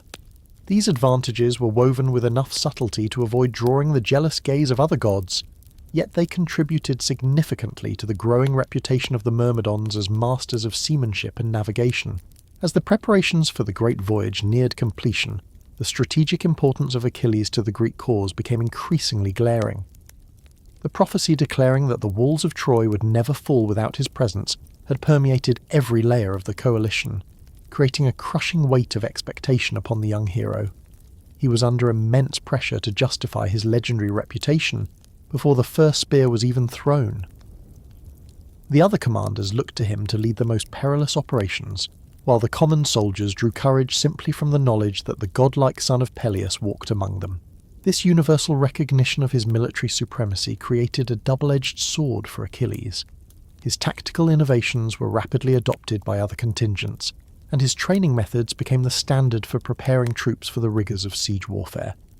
Yet, the expectations placed upon him created a relentless pressure to perform ever more spectacular feats to maintain his standing.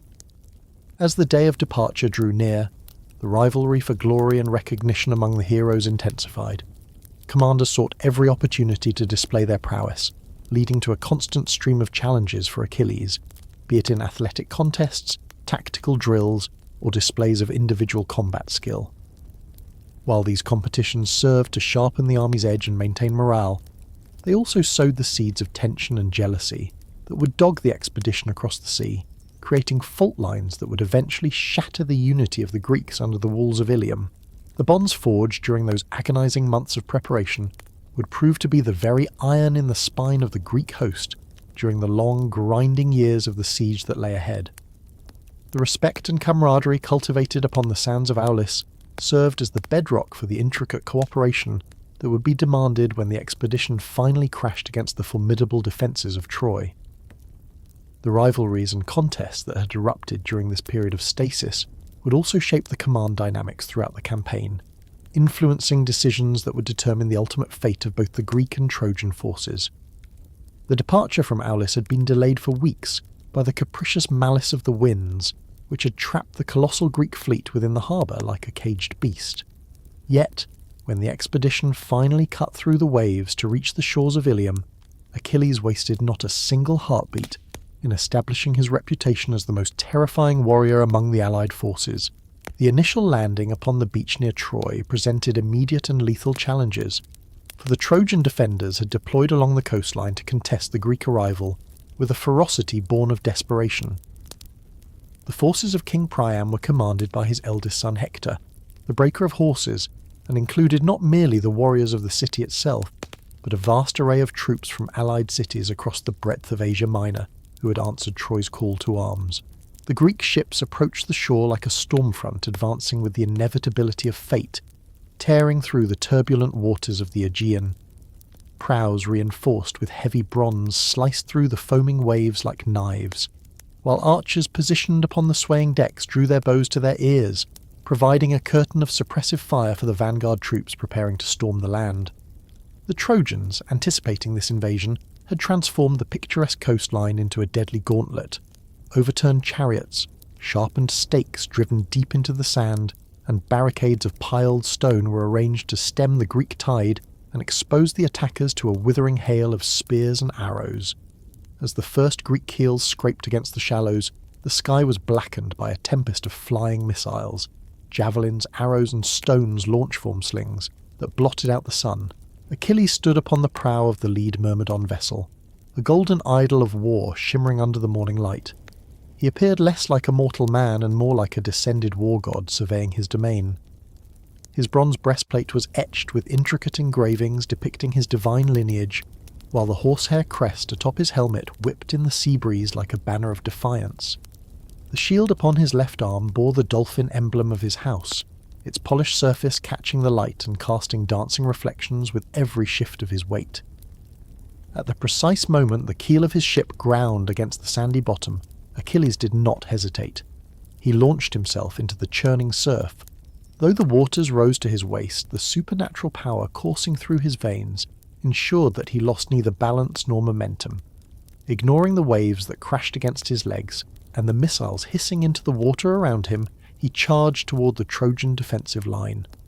The legendary spear, hewn by Chiron from the ash of the mountain peaks and tipped with bronze that would never dull, was already moving in a lethal arc before his feet had even found dry earth.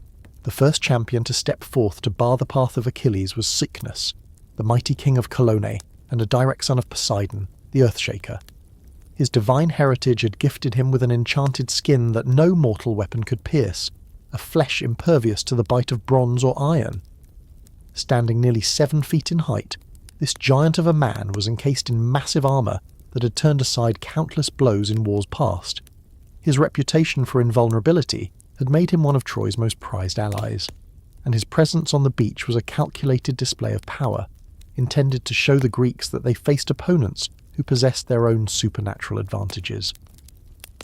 The clash between Achilles and Cycnus instantly became the focal point of the entire landing operation. Warriors on both sides paused their own struggles, mesmerised by the collision of these two legendary figures. Cycnus wielded a colossal wallpike topped with a heavy bronze head, a weapon that required the strength of 2 hands to use effectively. The sheer weight and length of the weapon made it deadly at close range, though it left the giant somewhat ponderous in rapid exchanges.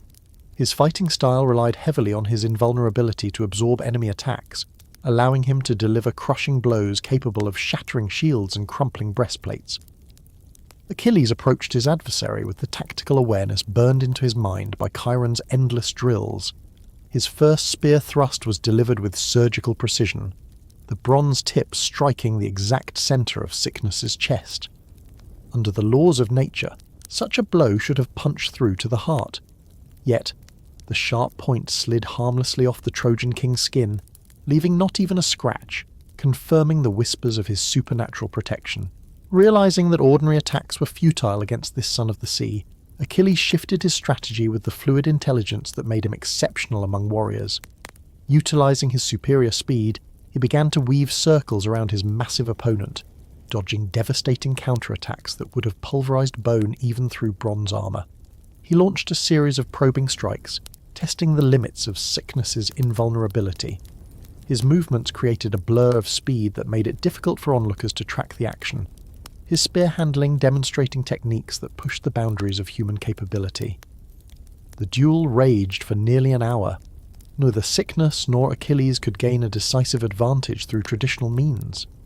The invulnerability of Cycnus shielded him from the bite of Achilles' spear, yet his own attacks constantly struck empty air, baffled by the incredible agility of the son of Thetis. As the fight dragged on, the momentum slowly began to shift in favour of Achilles.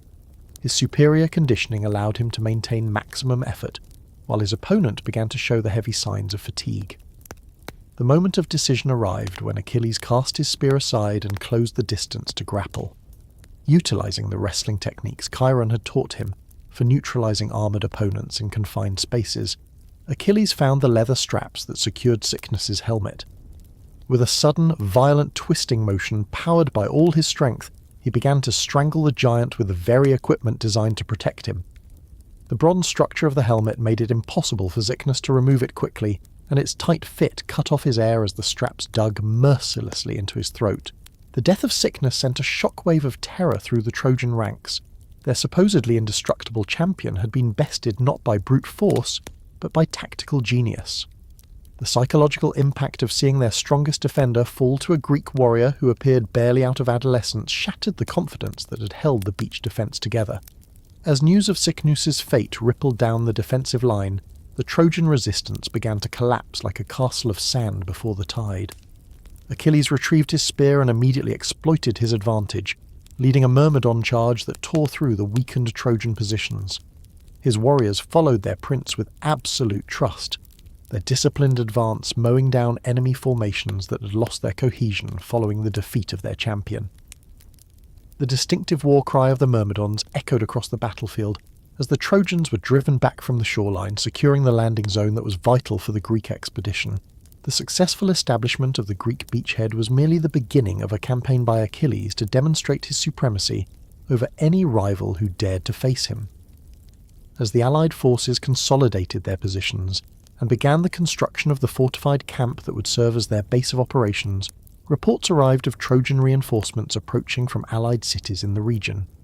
These forces included some of the most renowned warriors of Asia Minor, men whose reputations had been earned through decades of successful warfare.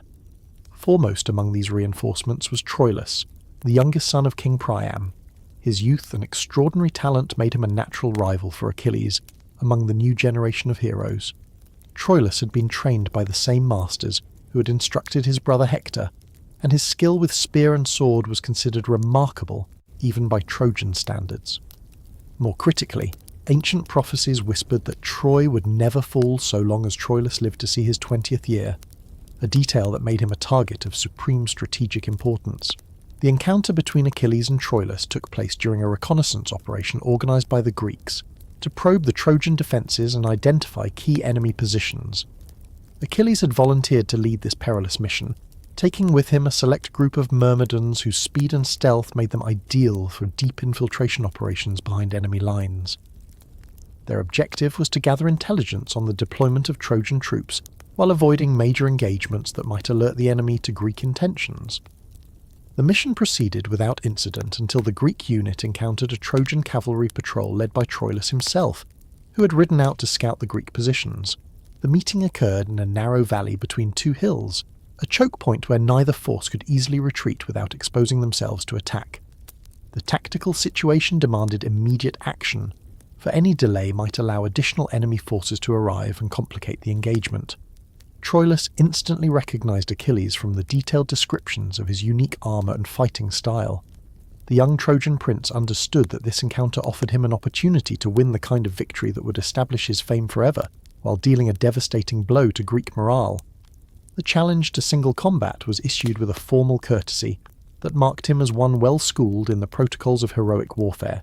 The duel that followed revealed why both warriors were considered prodigies of their generation. Troilus fought with the precision and discipline that characterized the best of Trojan military training. His spearwork displayed a technical perfection that would have overcome most opponents. His defensive techniques were particularly impressive. He managed to consistently deflect or evade Achilles' attacks, while maintaining an offensive pressure that prevented the Greek hero from fully utilizing his speed advantage. However, as the clash continued, the fundamental difference in their capabilities became apparent. Where Troilus relied on learned technique and exceptional natural talent, Achilles possessed advantages that transcended normal human limits. His speed allowed him to execute combination attacks that created openings in his opponent's defense, while his strength enabled him to deliver blows with a force capable of shattering bronze weapons and armor. The decisive moment came when Troilus attempted a complex spear technique that required perfect timing and positioning to execute successfully. Achilles recognized the maneuver from his own training and countered with a move Chiron had taught him specifically to deal with such attacks. The tip of his spear found the deadly gap between Troilus's helmet and breastplate, driving deep enough to inflict fatal damage before the young Trojan could complete his own strike. The death of Troilus completed a fragment of the prophecy governing Troy's fate, removing a crucial element of the city's supernatural protection. More importantly, it cemented Achilles' reputation as a warrior capable of defeating the very best opponents Troy and her allies could produce. The psychological impact of this victory extended far beyond the immediate tactical situation, as the fate of Troilus spread throughout the region and influenced the calculations of other potential challengers. Following this early success, Achilles embarked on a systematic campaign to dismantle Troy's alliances and capture the cities that provided resources and reinforcements to the besieged capital. This shift in strategy reflected a sophisticated, almost preternatural understanding of the principles of siege warfare, acknowledging the grim reality that a direct assault upon the Cyclopean walls of Troy would prove ruinously costly and likely futile. By seizing control of the surrounding territories, the Greeks could slowly strangle the capability of the Trojan capital to sustain a prolonged defence. The first great objective of this campaign was the wealthy city of Lyrnessos, situated some 30 miles to the south along the shimmering coastline. Lyrnessos served as a vital artery for the Trojan forces, a massive supply depot whose cavernous storehouses were filled to bursting with grain, weaponry, and the raw materials necessary to maintain a defence against a siege. The location of Lyrnessos rendered it not merely a nexus of commerce, but a critical node of communication. Messages and reinforcements from allies in the deep south were often compelled to traverse these lands to reach the gates of Troy. The city was protected by immense bulwarks constructed of hewn stone monoliths, fitted together with such seamless precision that not even a blade of grass could grow between them, and crowned with towers placed at regular intervals to provide archers and catapult operators with overlapping fields of fire.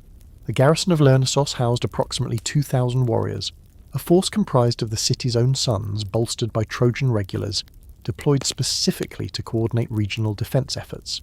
King Mines, who ruled Lyrnessos, was a man whose reputation for tactical acumen and the ability to inspire unshakable loyalty among his followers had spread far and wide. He was a cunning leader who understood the chessboard of the battlefield as intimately as he knew the halls of his own palace. Achilles' assault upon Lyrnessos unveiled tactical innovations that would later become the standard hallmarks of his approach to siege warfare. Rather than attempting to shatter the walls with brute force in a direct suicidal collision, Achilles turned his focus toward isolating the city from all external support, orchestrating a series of lightning raids designed to disrupt the morale of the defenders and sever their supply lines like a surgeon cutting a nerve. His forces established camps at strategic points encircling the city, creating a porous yet impassable blockade that prevented any reinforcements from reaching the desperate garrison. These siege operations demonstrated Achilles' capacity to coordinate complex military activities, while simultaneously proving that he retained the aggressive, led-from-the-front style of command that extracted the absolute maximum effort from his Myrmidons. Reconnaissance missions, led by the hero himself under the cloak of night, identified the weak points in the city's defence with terrifying precision. Blending into the darkness like a shadow-given form, he organised specialised assault teams that set fire to enemy supplies hidden in depots outside the walls and tested various approaches to breaching the fortifications. However, the true turning point arrived with the discovery that spoke to Achilles' sharp intellect. He realised that the city's primary water source was dependent upon a natural spring located just outside the main defensive ring. By seizing control of this vital font, the Greeks could present the defenders with a horrific binary choice: immediate capitulation or a slow, agonising death by thirst. The operation to capture the spring required a delicate clockwork coordination between multiple units, for the Trojans would undoubtedly fight with the ferocity of cornered beasts to prevent the loss of their water. The assault commenced at the grey hour of dawn, just as the first fingers of the sun began to paint the horizon in hues of blood and gold. While other units created chaotic diversions that drew the defenders away from the critical objective, Achilles led the main strike force. His personal valour during this operation became the stuff of legend among both Greek and Trojan forces. It was said that he held a narrow pass controlling access to the spring entirely alone, standing like a wall of living flesh and bronze against wave after wave of desperate defenders, buying precious time for his engineers to construct fortifications that would make the Greek position permanent. The fall of Lyrnessos granted the Greeks their first major victory in this systematic campaign to isolate Troy. The triumph yielded a colossal trove of plunder, gold, silver, bronze weaponry, and supplies sufficient to sustain the expedition for many months. More importantly, the capture of the city proved that the allies of Troy were vulnerable to well-planned assaults, encouraging other Greek commanders to undertake similar operations against different targets. Among the captives taken at Lionessos was Briseis, the daughter of a local priest, a woman whose beauty was renowned throughout the entire region. Her captivity, though at that moment representing merely another valuable prize reflecting the success of Greek arms, would later become the poisoned root of the conflict between Achilles and Agamemnon, a dispute destined to alter the very currents of history.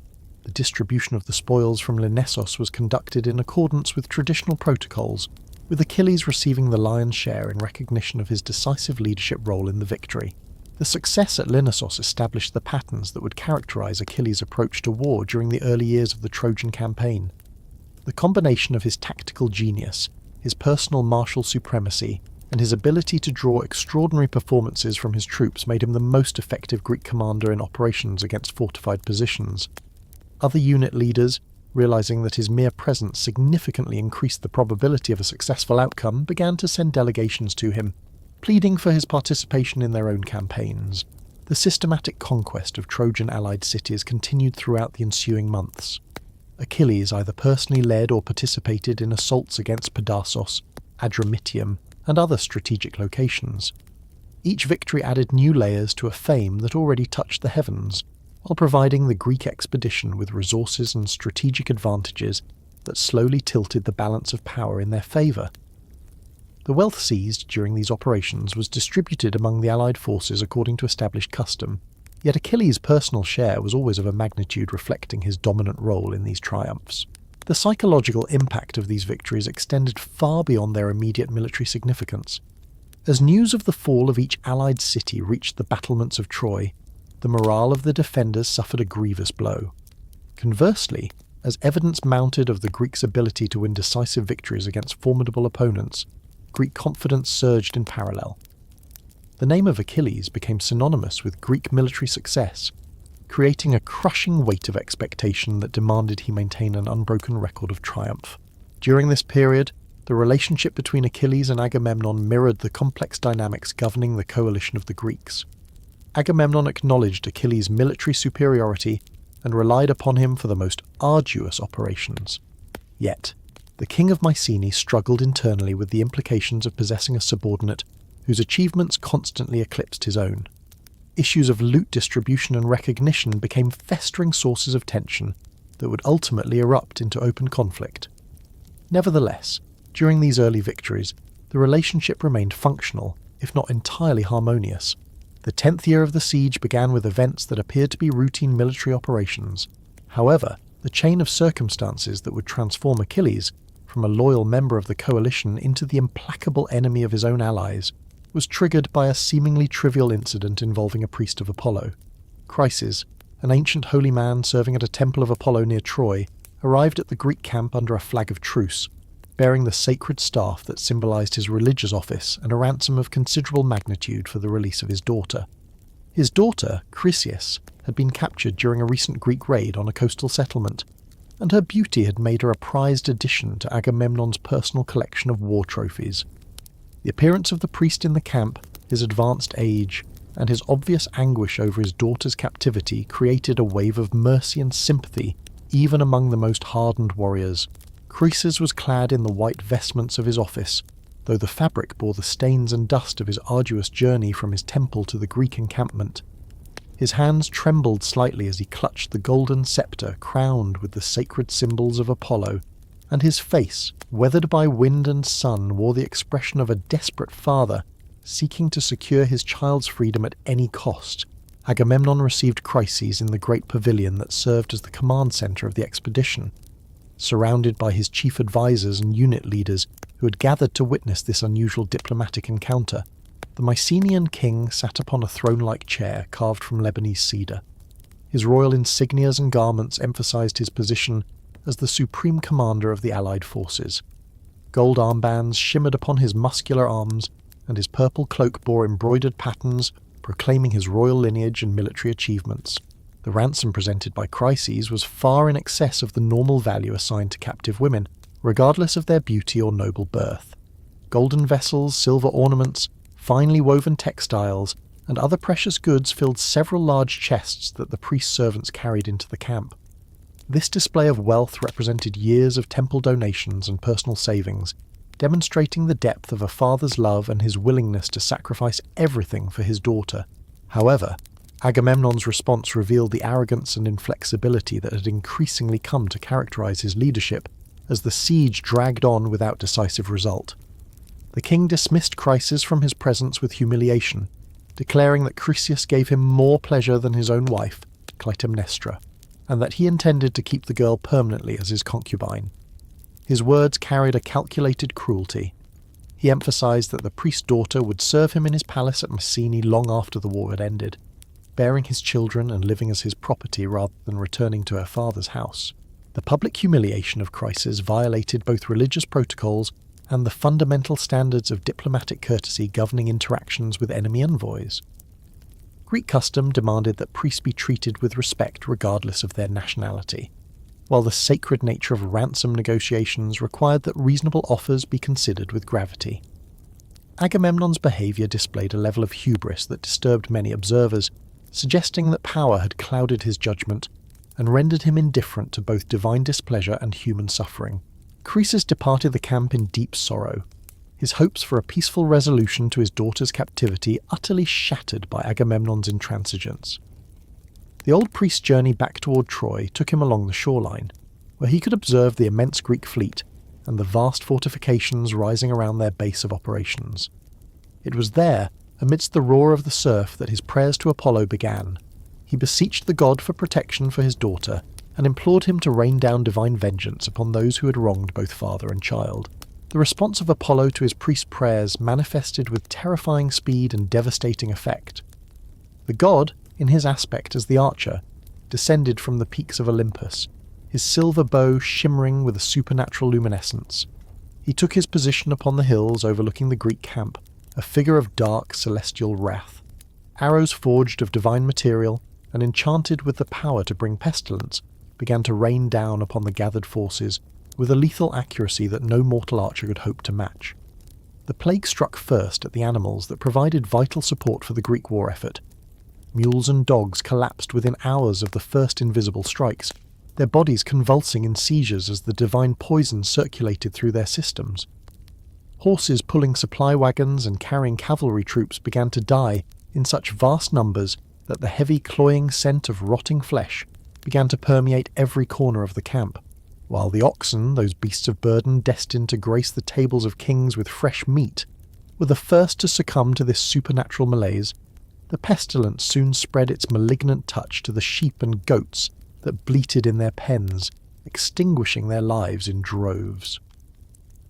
The transition of this silent killer from the realm of beasts to the hearts of men occurred upon the third day, when the invisible arrows of Apollo began to find their marks amongst the ranks of the Greek warriors themselves. The sickness propagated with a speed that defied the laws of nature, striking down men who had but moments before stood as pillars of health, and claiming their lives with a rapidity that mocked the understanding of the camp's physicians. Warriors in the prime of their strength would collapse amidst their routine labours, their bodies consumed by an internal fire that no amount of cold spring water could hope to quench. For those unfortunate souls ensnared by the plague's grip, delirium set in with terrifying swiftness, followed by an agonizing demise that often arrived mere hours after the first symptoms had manifested. Across the breadth of the encampment, funeral pyres burned without cessation, day and night, sending thick obsidian columns of smoke spiralling into the heavens. These dark plumes were clearly visible from the high battlements of Troy, offering the besieged city undeniable proof that divine disfavour had fallen upon their invaders. The Greeks found themselves paralysed, unable to conduct standard military operations as the death toll mounted with each passing sun. Those who remained healthy lived in the constant gnawing shadow of fear, whispering that the gods had forsaken the Achaean cause, leaving them vulnerable to a supernatural chastisement born of the secret sins of their leaders. Calchas, the high seer of the expedition and the shepherd of omens, had, through his prophetic gifts, immediately diagnosed the eldritch origin of the scourge. The face of the ancient priest, weathered by the wind and sun of 1,000 days, bore the heavy strain of receiving visions that revealed uncomfortable truths about the crisis breaking the back of the Greek host. His long white beard trembled as he prepared to voice prophecies that would inevitably ignite conflict among the mightiest lions of the campaign. Yet the sacred obligations of his office commanded him to speak the truth, regardless of the personal peril such honesty might invite. The assembly convened by Achilles to address this catastrophe filled the largest open space within the Greek camp. As warriors from every contingent gathered to hear the seer's explanation for the divine retribution threatening to unravel their expedition, Calchas stood before this colossal congregation with palpable reluctance. He knew well that his revelations would strain the bonds of cooperation between men whose unity was vital for the success of the war. The sacred staff in his hand marked him as a servant of Apollo, while his pristine white robes emphasized his religious authority to interpret the will of the deathless gods.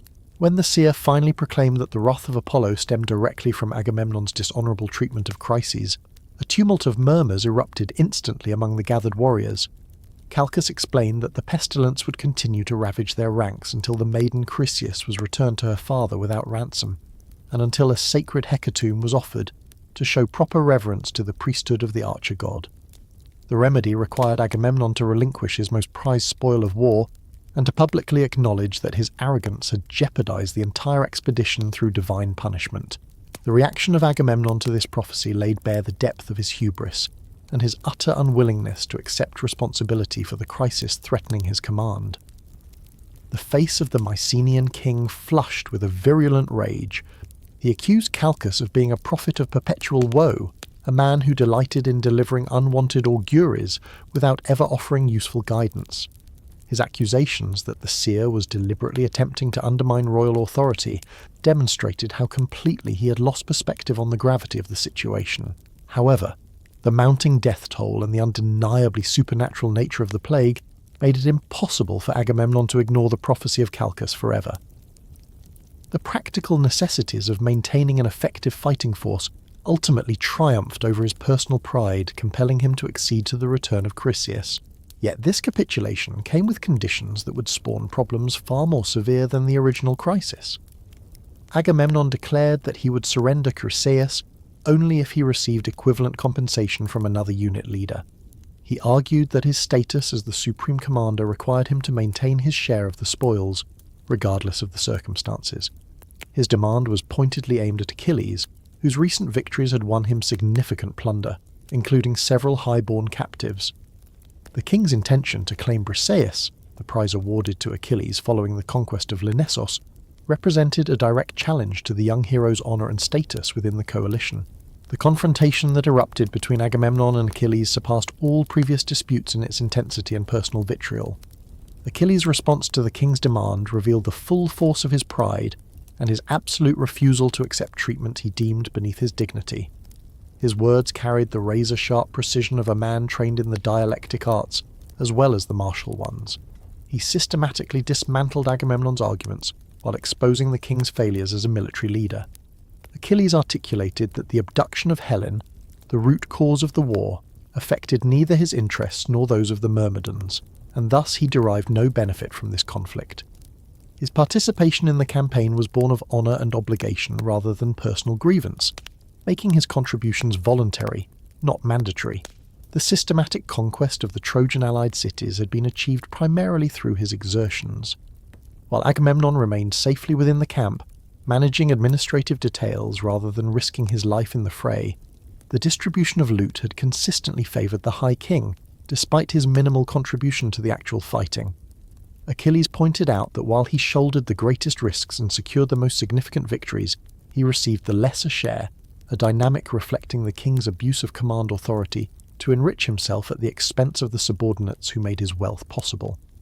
The demand for Briseis represented the zenith of this systematic exploitation, violating boundaries that no honourable leader should ever cross. Agamemnon's counter-arguments revealed his total inability to comprehend the principles governing heroic conduct and coalition leadership. He emphasized his royal prerogatives and his authority as commander-in-chief, dismissing Achilles' contributions as merely the expected performance of a subordinate officer. His threats to seize Briseis by force from Achilles' own tent went far beyond a reasonable assertion of command, demonstrating a profound contempt for the young man's status and achievements. The escalating verbal conflict brought both men to the very precipice of violence. As Agamemnon's insults became increasingly personal and aggressive, the hand of the killer instinctively moved toward the hilt of his sword.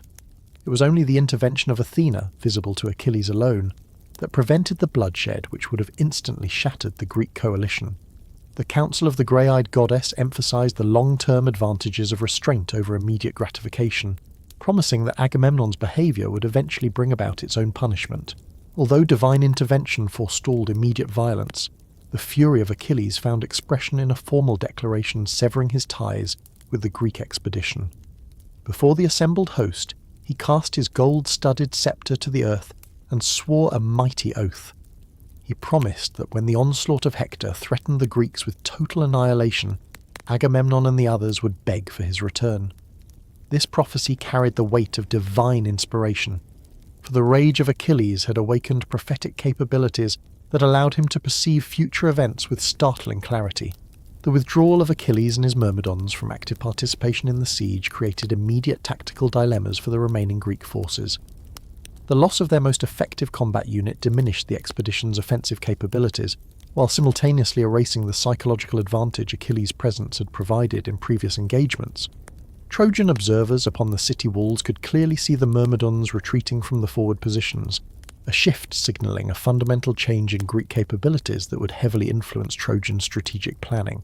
The arrival of Thetis at her son's tent occurred mere hours after the confrontation with Agamemnon, for the maternal instincts of the sea nymph had alerted her to the emotional crisis consuming her child. Despite the physical distance between them, her appearance in the camp required careful concealment from the other Greeks. Direct divine interference in mortal quarrels carried political consequences that could complicate an already labyrinthine situation. The private communion between mother and son took place within the sanctuary of Achilles' personal pavilion, where they could speak freely without fear of observation or interruption. Achilles' recounting of the humiliation he had suffered at the hands of Agamemnon moved Thetis to tears. She saw that her son's honour had been deliberately trampled by a man whose authority depended entirely upon the warriors he chose to insult. The divine nature of the nymph allowed her to perceive the full ramifications of this conflict. She understood that Agamemnon's actions would lead to consequences far beyond this momentary dispute over Briseis. The plan Thetis proposed to her son involved a direct petition to Zeus, urging an intervention that would demonstrate Achilles' true value to the Greek cause. The king of gods could force Agamemnon to acknowledge his dependence on the young hero by allowing the Trojan forces to win significant victories in Achilles' absence, thereby granting Achilles the dark satisfaction of seeing his enemies suffer for their treatment of him. This strategy required patience and a willingness to watch his Greek comrades die for the sake of personal vindication.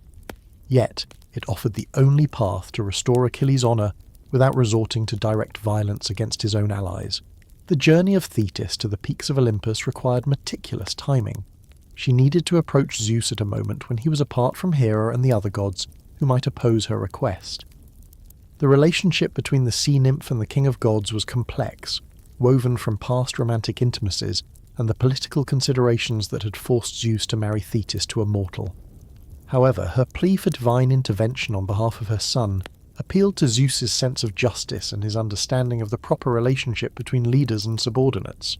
The pact concluded between Thetis and Zeus established the framework for events that would fundamentally alter the character of the Trojan War. Zeus's promise to honour Achilles by permitting Trojan victories would demonstrate the young hero's indispensable value, while simultaneously punishing Agamemnon for his arrogant treatment of his most capable warrior.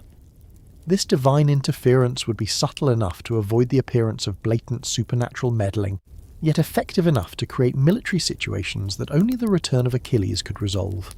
The immediate impact of Achilles' withdrawal became glaringly apparent in the very next major clash between the Greek and Trojan forces. Recognizing the opportunity created by the absence of his most dangerous adversary, Hector launched aggressive assaults against Greek positions that had previously been considered secure. The tactical genius of the Trojan prince, combined with the renewed confidence of his warriors, created a pressure that the remaining Greek commanders struggled to withstand. Ajax and Diomedes attempted to compensate for the void left by Achilles through increased personal valour and tactical innovation. Yet their skills, however exceptional, could not match the terrifying combination of speed, power and tactical brilliance that had made Achilles an unstoppable force of nature upon the battlefield. The abrupt cessation of the terrifying war cries of the Myrmidons, followed by the withdrawal of Achilles from the theatre of conflict, struck the Greek host with a blow that was not merely physical, but profoundly spiritual. The silence where once there had been the roar of the lion was deafening. The common soldiers, those nameless men who hoisted shields and accepted death in the dust, understood with a visceral clarity that their most potent weapon, the living avatar of victory, had abandoned them to the wolves. They knew, with the bitter intuition of the downtrodden, that this desertion was born of the hubris and injustice of their own high king. This sense of abandonment fractured the spine of the army, creating fissures of morale that no amount of rousing speeches could repair. The sequence of defeats that followed the departure of the son of Peleus created an unstoppable, downward spiral, a vortex of failure that threatened to unravel the very existence of the Greek military effectiveness. The scales of destiny began to tilt with a terrifying velocity. Each Trojan victory roared like a wildfire fed by fresh timber, incinerating the doubts of the defenders, while the morale of the Greeks crumbled into cold grey ash. The dynamic of the war shifted irrevocably. Every subsequent engagement became an exercise in desperation for the coalition forces. The systematic loss of forward positions forced the Greeks to relinquish territory that had been purchased with months of blood and agony. That colossal army, once a besieging tide, was pushed back step by bloody step toward their original landing zones, compressed into that narrow, precarious ribbon of sand where the restless sea met the hostile earth. In the face of these mounting catastrophes, Agamemnon's attempts to maintain the integrity of the army served only to brutally expose the limitations of his soul, both as a military commander and a political leader. His utter incapacity to shoulder responsibility for the crisis he had engineered, the alienation of his most lethal instrument, rendered him paralyzed, unable to enact the only corrective measure that might salvage the situation. Instead, he retreated behind the fragile shield of royal prerogative, insisting that his station justified the dishonor he had heaped upon Achilles. This obstinacy did nothing but deepen the chasms dividing the Greek leadership and sabotage the war effort from within. As the defeats piled up like cairns of the dead, and the threat to Greek survival transitioned from a possibility to a screaming certainty, the realization that Achilles' withdrawal had fundamentally altered the strategic equation began to penetrate even the thick armor of Agamemnon's arrogance. Yet that toxic weed of hubris, fed by the insecurity of his position, prevented him from taking the obvious necessary step to offer a profound apology and return the maiden Briseis. His political calculation whispered that to admit error was to show weakness, and to show weakness was to invite the collapse of his claim to be the king of kings. The chain of military disasters that unfolded in the wake of Achilles' absence soon exceeded Agamemnon's darkest nightmares. Hector, the breaker of horses, possessed the predatory instinct to scent the void left by the lion. Recognizing that his greatest threat was gone, the Trojan prince immediately transformed the military strategy of Ilium. No longer content with the defensive war of attrition, he launched aggressive, coordinated offensives designed with the singular, chilling purpose to drive the invaders into the salt of the sea. The tactical genius of Hector, previously constrained by the necessity of countering the devastating assaults of Achilles, now found its full, terrifying expression in a series of maneuvers that exploited every fracture in the Greek line. The first blood of this new era was drawn at the forward outposts, those fortified positions established to strangle the roads leading to Troy. These bulwarks, originally seized through bloody assaults led by Achilles himself, were masterpieces of field fortification, earthworks packed hard by the feet of the men, palisades of sharpened timber, and stone barriers that created killing fields for Greek archers. The garrisons manning them were veterans, hardened by months of successful defence against Trojan probing. Yet Hector's assault upon these positions revealed a sophisticated understanding of siege warfare that rivaled anything the Greeks had achieved. Eschewing the folly of costly frontal assaults against prepared defences, the Trojan commander employed the art of misdirection. He struck multiple targets simultaneously, paralysing the Greek reserves and preventing them from reinforcing the true points of crisis. Hector's forces moved with a precision that spoke of months of meticulous planning. Their bronze armour gleamed under the morning sun as they advanced across the contested lands, looking less like men and more like an inexorable tide of metal. The collapse of these outposts sent shockwaves through the Greek camp that far exceeded their immediate tactical value. These lost positions were the tangible symbols of Greek progress, the milestones of their march toward the conquest of Troy. Their loss was a physical manifestation of the turning tide, a grim signal that the favour of the gods had shifted. In a practical sense, the retreat blinded the Greek commanders. They lost the vital observation points that had allowed them to monitor Trojan movements, reducing the once mighty army to a blinded giant flailing in the dark. Ajax, the son of Telamon, strove to rally the retreating forces through the sheer force of his personal example. His colossal frame, towering above the chaos of battle, became a rallying point for men desperate for salvation. He fought with the crushing seismic power that was his hallmark, a living wall of oxhide and bronze. Yet, without the mercurial speed of Achilles to flank the enemy, and the tactical flexibility to exploit the gaps Ajax created, the hero of Salamis found himself increasingly isolated, a lonely island battered by the rising waves of coordinated Trojan counterattacks. Diomedes too brought his formidable gifts to the defence. His tactical brilliance and innovative mind compensated, in some small measure, for the void left by the son of Peleus. The king of Argos possessed a rare ability to analyse the shifting chaos of the battlefield and devise responses that saved entire battalions from annihilation. His personal skill with the blade inspired confidence among warriors who had begun to doubt their own prowess. Yet, even the extraordinary talents of Diomedes could not fully replicate the eldritch terror that Achilles inspired. That unique combination of speed, power, and divine presence that froze the blood of enemies before a blow was even struck. The psychological rot of these defeats permeated the entire Greek host, infecting not only the warriors who faced the spear points, but also the support personnel who sustained the logistical heart of the expedition. Camp followers, merchants, and artisans, who had grown fat on the steady stream of plunder from Greek victories, now watched with mounting dread as their fortunes reversed. Whispers spread through the camp like a poisonous vine, murmuring that the deathless gods had forsaken the Achaean cause, leaving them naked before enemies who now walked with the swagger of divine favour. Nestor, the ancient king of Pylos, whose wisdom spanned 3 generations of men, sought to resolve the crisis through the subtle arts of diplomacy. His face, weathered by the winds of time and war, bore the strain of watching a grand expedition unravel due to the petty squabbles of its leaders. He proposed an embassy to Achilles, a delegation bearing not only the return of Briseis, but a king's ransom in compensation. Gold and silver vessels, noble steeds, skilled craftswomen, and treasures that exceeded all custom. More importantly, he urged that this material wealth be accompanied by Agamemnon's public admission of error and a formal apology to the young hero. However, the implementation of this wisdom required Agamemnon to conquer the very pride that had birthed the disaster. The High King's initial reaction to Nestor's counsel revealed the depth of his blindness. His arguments, clinging to the divine right of kings to chastise subordinates, betrayed a fundamental misunderstanding of the principles of coalition warfare, where authority is sustained not by decree, but by the willing loyalty of independent commanders. Within the War Council, the debate over how to stem the bleeding exposed the deep fault lines regarding command authority. Some kings argued for immediate capitulation to Achilles' demands, recognizing that his return was the only path to survival, regardless of the precedent it set. Others feared that bowing to the pressure of a subordinate would shatter the delicate hierarchy that held the coalition together, inviting challenges from other ambitious princes. While the Greeks argued, Hector acted.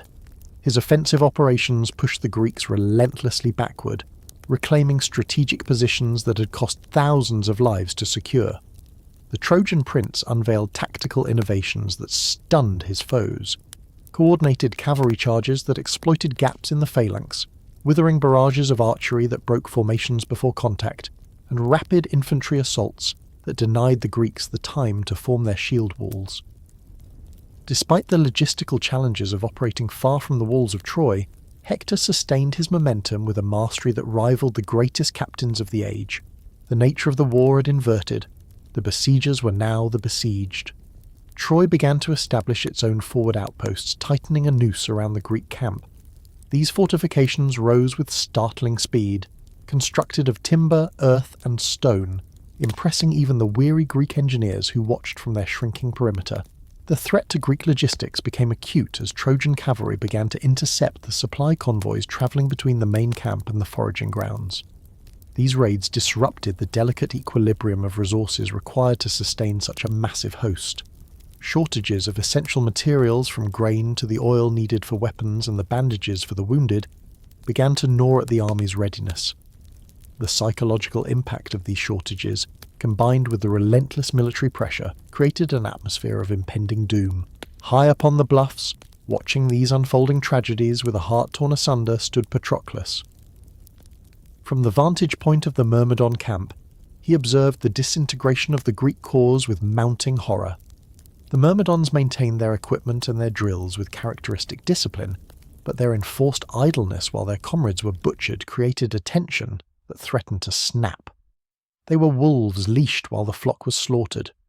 Patroclus found himself trapped in an agonizing limbo, caught between his absolute loyalty to the honor of Achilles and the crushing weight of compassion for the dying Greeks, whose screams carried on the wind to haunt his waking hours. Patroclus found himself suspended within a crucible of agonizing moral tension, a solitary soul trapped between the desperate rising wails of the dying Achaeans and the cold, diamond-hard resolve of Achilles, who remained immovably anchored in his refusal to serve under the banner of Agamemnon. In this season of darkness, Patroclus assumed the perilous mantle of the intercessor, navigating the labyrinthine complexities of a relationship that had evolved since their reunion into something far profounder than mere friendship. He understood, with a clarity born of intimacy, the righteous fury that burned within the heart of the son of Peleus. He recognized the justice in Achilles' demand for the restoration of his stolen honor and the restitution of his stripped dignity. Yet simultaneously his heart was flayed by a profound, bleeding loyalty to the Greek comrades who were being slaughtered upon the sands, men whose lives might have been preserved had the Myrmidons not sheathed their swords. His attempts to forge a middle path, one that would satiate the ravenous pride of Achilles while staunching the hemorrhage of the Greek army, revealed a diplomatic acumen that perfectly complemented his martial prowess. The tipping point arrived not with a whisper, but with a cataclysmic roar, marking the greatest triumph the Trojan forces had achieved since the dawning of the war. The defensive fortifications protecting the beachhead, those ramparts of earth and timber that guarded the silent dry-docked ships, were breached. This assault, spearheaded by Hector himself, the Prince of Troy and breaker of horses, shattered lines of defence that had been deemed impregnable. It allowed the Trojan archers to advance into positions from which they could rain fire and death upon the very vessels that represented the Greeks' only hope of retreat, their solitary bridge back to the lands of their fathers. The terrifying spectacle of Trojan warriors fighting amidst the hulls of the ships sent a shockwave of absolute horror through the encampment, for it signalled that the nightmare of total annihilation was no longer a distant threat, but a rapidly manifesting reality. The battle for the naval encampment became the theatre in which Hector displayed the zenith of his tactical genius. He orchestrated a symphony of violence, coordinating multiple columns of assault that struck the Greek perimeter with the rhythmic crushing force of a hammer upon an anvil. His forces moved with a precision that spoke of meticulous reconnaissance and divine favour, their attacks timed to fracture the Greek command structure and prevent any coordinated response.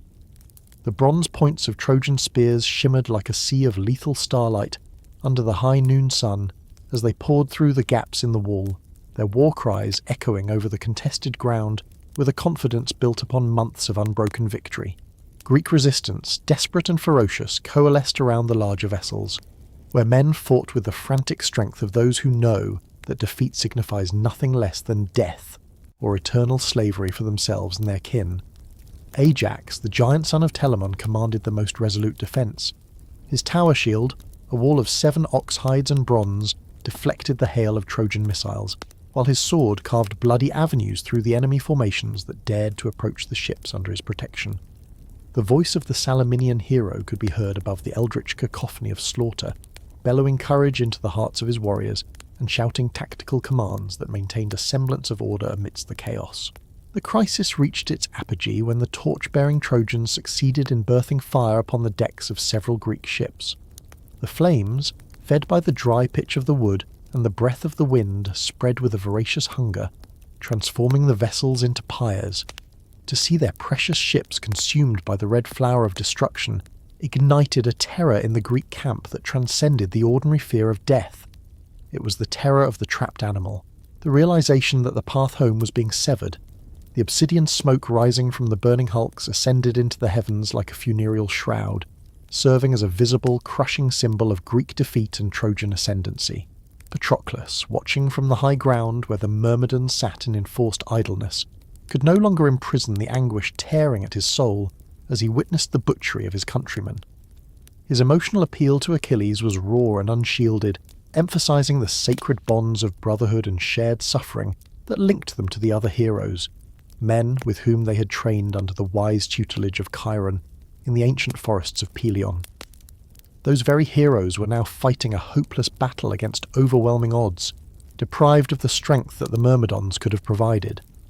The sight of the burning ships and the roar of battle drifting to their sanctuary made their continued inaction feel like a betrayal of every precept of heroic obligation and mutual loyalty they had ever been taught.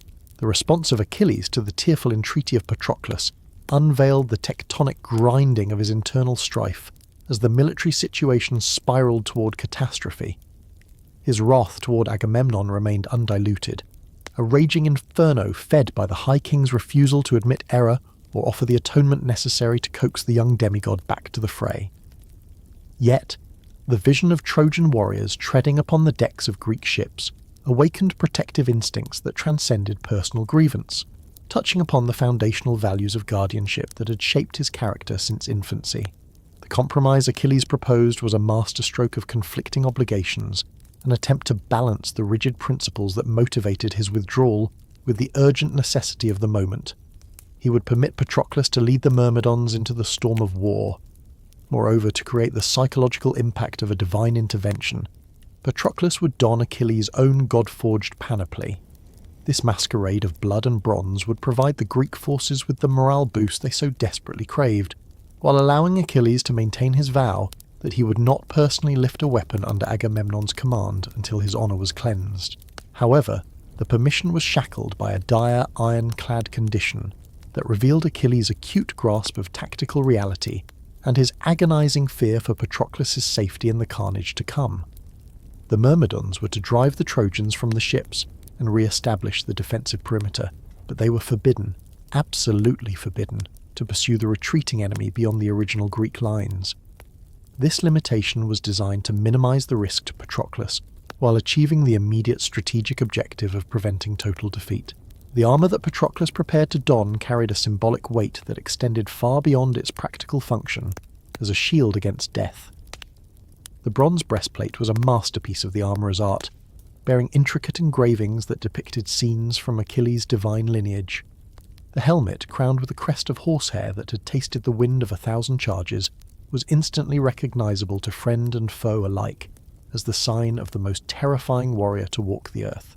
The shield's polished surface reflected the world with a clarity that seemed to make the light dance with every movement, while the bronze tip of the great spear, though not the heavy Pelion ash spear that only Achilles could wield, had never known the shame of dullness. The preparation of Patroclus for battle involved more than merely strapping on plates of metal. It required him to study the movements, the posture, and the terrifying silence that characterized Achilles in battle, so that the deception might be absolute. Though Patroclus possessed martial skills that were extraordinary by the standards of mortal men, mimicking the unique lethal fluidity of Achilles required an attention to detail that bordered on the theatrical. The ruse had to be complete enough to convince the Trojan commanders that they were facing the son of Thetis himself, not a proxy. The reaction of the Myrmidons to the prospect of returning to active warfare revealed the depth of the discipline and loyalty that made them the apex predators of the Greek host. Their eagerness for the fight was tempered only by a flicker of anxiety that their prince would not be leading them in person. Yet, their confidence in Patroclus, whom they loved and respected, and their burning desire to reassert their dominance over the enemy, overcame any reservations regarding this unorthodox command structure. The sight of the Myrmidons donning their distinctive armour and sharpening their weapons sent a jolt of electric excitement through the camp, as the news spread that the legendary warriors were finally rousing from their slumber. The psychological impact of the Myrmidon mobilization rippled outward to both armies like a stone cast into a still pond.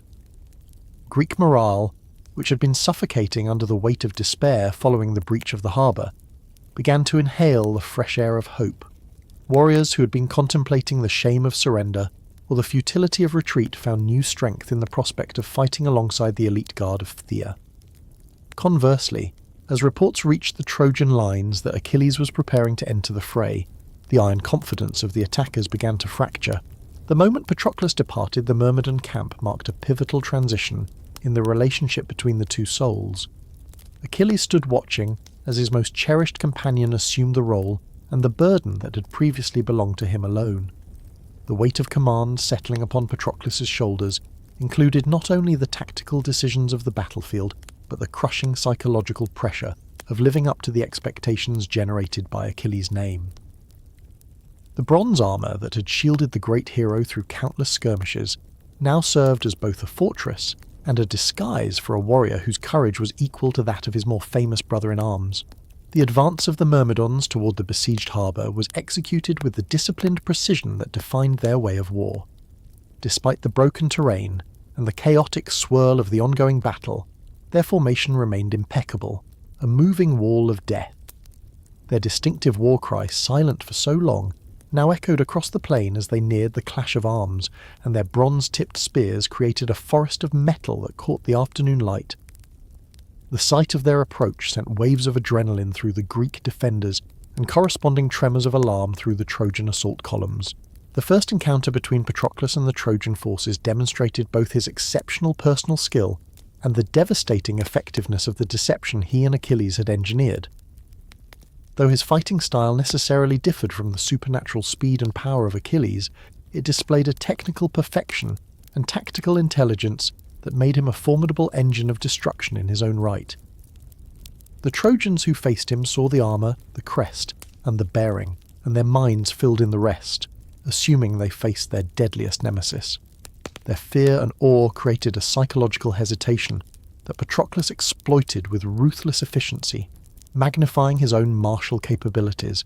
The tide of battle began to turn with violent suddenness as the Myrmidons tore through the Trojan formations. Their coordinated attacks exploited the vulnerabilities created by the enemy's focus on the burning ships. Patroclus led from the front, his spearwork a testament to the years of training under the Centaur's eye. His tactical decisions displayed a grasp of battlefield dynamics that rivaled the most seasoned captains. To see the Greek forces advancing rather than retreating created a momentum that spread along the entire defensive line. The success of the Myrmidon intervention exceeded the most optimistic projections, for the Trojan resistance began to crumble under the pressure of warriors whose reputation for invincibility had only grown during their long absence. Patroclus found himself swept up in the exhilaration of victory, a sensation intensified by the despair that had gripped the camp only hours before. The restrictions Achilles had placed upon the mission began to seem excessively cautious in the face of the collapsing enemy. The intoxication of triumph, a poison sweeter than wine, began to cloud the judgment of the young hero as he walked the razor's edge where destiny waited to snare him.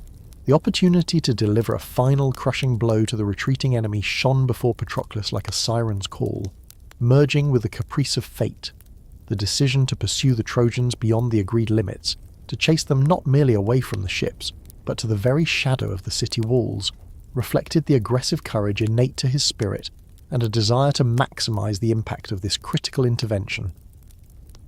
His success in driving the enemy from the harbour had resurrected the Greek cause from the ashes of catastrophe, but the sight of the Trojan warriors retreating in disorder whispered of greater strategic prizes, of the possibility of altering the entire trajectory of the war. Despite the warnings of Achilles echoing in his memory, the momentum of glory propelled the young hero forward, driving him relentlessly toward the tragedy awaiting him at the Scaean gates. The realization that the warrior standing before him was not the invincible Achilles, but rather his mortal shadow, Patroclus, dawned upon Hector not through a singular dramatic revelation, but through a cascade of subtle, terrifying observations that pierced the veil of the battlefield's chaos.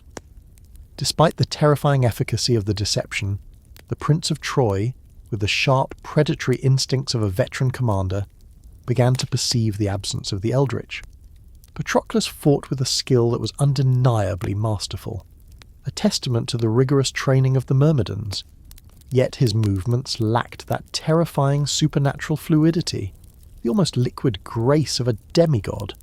that made Achilles a force of nature rather than a mere man. His tactical choices, though sound, reflected the calculated risks of a mortal mind aware of its own fragility, differing fundamentally from the reckless, divine arrogance that characterized the son of Thetis. Once Hector understood that his greatest nightmare was not present upon the field, that he faced only a man of flesh and blood draped in stolen glory, he wasted not a heartbeat in turning this epiphany into a lethal advantage. The collision between Hector and Patroclus represented the zenith of martial prowess for their respective nations, a duel of two lions circling over the carcass of a war that had consumed the world. Each combatant struck with the heavy knowledge that the outcome of this single engagement would ripple outwards to dictate the fate of thousands. Patroclus, his abilities sharpened to a razor's edge by the immense psychological armour of wearing the panoply of Achilles, fought with a ferocity that challenged even the legendary prowess of the Trojan prince. Sparks showered from their weapons like captured stars released from their bronze prisons, and their shields rang out under the hammer blows of conflict like the tolling of colossal bells in a city of giants. However, the turning of the cosmic scales against the young Greek hero arrived with the crushing invisible weight of divine interference. Apollo, the lord of light and the divine patron of the high-walled city, struck Patroclus with a force that transcended physical violence. This blow, unseen by mortal eyes, but felt in the very marrow of the victim's bones, was a metaphysical dismantling of his defences. The hand of the god, heavy with celestial malice, knocked the helmet from Patroclus's head and unravelled the leather straps that secured his breastplate, leaving him naked to the biting bronze of his enemies in a way that no mere failure of equipment could explain. The revelation of his true identity in that moment of supreme vulnerability sent a shockwave of horror through both armies, for they realized they had been witnessing not a duel of demigods, but a tragic masquerade. Hector's spear, guided by the cruel precision of fate, found the fatal gap between the loosening plates of bronze. Despite the divine pedigree of the armour he wore, the mortal flesh beneath offered no resistance to the steel of the Trojan prince. As the young warrior crumpled to the dust, a chaotic panic erupted among the Myrmidon ranks. Men who, until that second, had believed with religious fervour that they were following the invincible Achilles into the jaws of hell. The psychological devastation of seeing their supposed leader fall shattered the momentum that had carried them to the brink of victory, transforming a triumph of arms into a catastrophe of the spirit in the span of a single heartbeat. The stripping of the armour from the lifeless body of Patroclus constituted a final, absolute desecration. Hector claimed this divine equipment, symbols of Greek supremacy forged for a demigod, as his rightful spoils of war. The bronze breastplate, the horsehair-crested helmet, the greaves, and the shield that had deflected the wrath of armies now adorned the frame of Troy's champion. This transfer of power was more than a theft of metal. It was a symbolic usurpation that would echo through the ranks of both hosts. The sight of Hector striding across the bloody plain, clad in the second skin of Achilles, would serve as a perpetual taunting reminder of Greek humiliation and Trojan ascendancy. The tidings of this tragedy travelled from the front lines to the tent of Achilles, carried by the trembling lips of Myrmidon survivors who had witnessed the fall of their captain and the looting of his corpse. The impact of this news struck the great hero with a force far exceeding any physical blow he had endured in a decade of war. The loss of Patroclus, his most cherished companion, the anchor of his soul, the one being whose existence gave meaning to his own, obliterated the emotional foundations that had sustained him during his sullen withdrawal from the war. The grief that seized him was not the mourning of a man, but the anguish of a demigod. It carried elements of a divine, cosmic agony that reflected his supernatural heritage. In that moment of shattering, the transformation of Achilles began, a metamorphosis marking the end of his passive resistance and the birth of a dark, terrifying avatar of vengeance that would define the remainder of his short, glorious life. The pride that had fueled his feud with Agamemnon, the slight to his honour that had seemed so mountainous only days before, now appeared as dust in the wind when weighed against the absolute void left by the death of Patroclus. As he contemplated the image of his beloved friend lying dead in the dust, and the unbearable shame of his own armour protecting the man who had killed him, the rage that ignited within Achilles was a cold, black fire, a destructive potential that would soon be unleashed upon the Trojan forces with the indiscriminate fury of a natural disaster. The grief-consuming Achilles manifested in ways that transcended the boundaries of ordinary sorrow. His cries of agony tore through the air, audible across the entire breadth of the Greek encampment, a sound so raw, so laden with eldritch power, that even the most battle-hardened veterans paused in their labours, casting anxious glances toward the sea, their blood chilling in their veins. The sound possessed an otherworldly quality, as if the very atmosphere was vibrating in sympathy with a pain too vast for a mortal heart to contain. His hands, acting with a violence turned inward, tore at his golden hair until blood mingled with the sweat on his brow, and he cast his bronze body into the dirt, rolling in the ashes and dust until his divine radiance was obscured by the filth of the earth, a ritualistic abasement of his own glory. Far beneath the rolling waves, in the obsidian silence of her subaquatic kingdom, Thetis felt the tremors of her son's anguish. The mystical bond that linked the sea nymph to the fruit of her womb transcended the physical distance separating the mortal world from the divine. Her own immortal nature resonated with his pain, creating vibrations that shook the foundations of Nereus's coral palaces. Schools of fish fled the area as the water itself began to pulse with a heavy, rhythmic sorrow, and her sisters, the Nereids, gathered around her, their faces etched with sympathy and dread for the tragedy befalling the mortal child.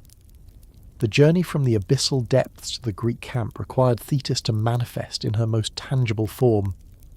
When she materialized beside her son's pavilion, seawater still cascading from her silver hair like liquid diamonds, her arrival went unnoticed by the Greeks, who were too consumed by the collapse of their military situation to perceive the subtle shifts in the air that heralded a divine presence.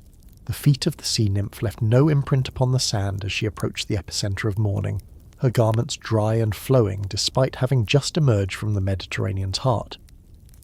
She found Achilles encircled by the remnants of the Myrmidon force, warriors whose faces were masks of shock and devastation. These men, who had stared into the eyes of death 1,000 times without blinking, could not comprehend the loss of the man who had led them so ably in their prince's stead.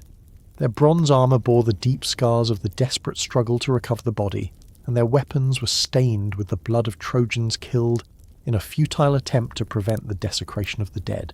To see her son in such a state of ruin drew tears from Thetis's eyes that fell like drops of molten silver. She understood with the terrible clarity of a goddess that the death of Patroclus had fundamentally altered Achilles' relationship with the cosmos. The proud young warrior who had withdrawn to preserve his honour was gone. In his place stood something far more dangerous. The prophecy that had shadowed his birth was now rushing toward its conclusion. Since the only path to satiate his need for vengeance lay through glory and an early grave, Achilles' declaration of his intent to return to the war carried the weight of an irrevocable death sentence. His voice, when he spoke, held a timbre that was no longer merely human, but spoke of a supernatural resolve, a terrifying determination to burn the world to ash to honour his dead friend. His demand for immediate action against the Trojans revealed that the cautious strategic thinking which had once characterized his command had been utterly abandoned. However, practical obstacles to this desire immediately presented themselves. Thetis realized with a sinking heart that her son no longer possessed the divine armor that had shielded him through 10 years of slaughter. Hector's looting of Patroclus's corpse had stripped the greatest Greek warrior of the supernatural protection required for his dangerous fighting style. The bronze breastplate, the helmet, the greaves, and the shield, forged to accommodate his unique physiology, now protected his most hated enemy. Thetis knew that ordinary steel and leather would be insufficient for the campaign of annihilation Achilles intended to wage. His supernatural speed and strength placed stresses upon equipment that would shatter normal bronze, and his plan to assault the Trojan lines alone would expose him to a concentration of violence that no unenchanted metal could withstand. The original armour, imbued with divine protection, had been the difference between life and death. The solution required the intervention of the only artisan in the cosmos capable of forging such a miracle, Hephaestus, the smith of the gods. The constraints of the war demanded that this masterpiece be completed within the span of a single night, a timeline that would be impossible for any lesser smith. Thetis's journey to the workshop of Hephaestus took her through the liminal spaces that exist between the mortal world and the divine realms. Her passage was marked by the warping of reality, where the air grew thick with the scent of ozone and ancient stone. The god's forge lay deep beneath the volcanic roots of Mount Etna, a cavernous cathedral of fire where elemental flames burned at temperatures sufficient to melt the bones of the earth. The rhythmic clang of divine hammers striking celestial bronze echoed through the subterranean chambers like the heartbeat of the world, and the glow from the furnaces illuminated walls adorned with tools and weapons that represented eons of divine craftsmanship. Hephaestus received Thetis with the clumsy grace befitting the lame god, though his soot-stained face betrayed a keen curiosity regarding the urgency that had brought a sea nymph to his inferno. His massive arms bore the scars of countless ages spent at the anvil, and his leather apron was stained with the residue of metals found only in the deepest veins of creation. The commission Thetis presented to him contained a challenge that would eclipse all his previous works. The armour she requested had to do more than merely protect a warrior whose skills had surpassed the limits of humanity. It had to enhance them through the infusion of divine artistry.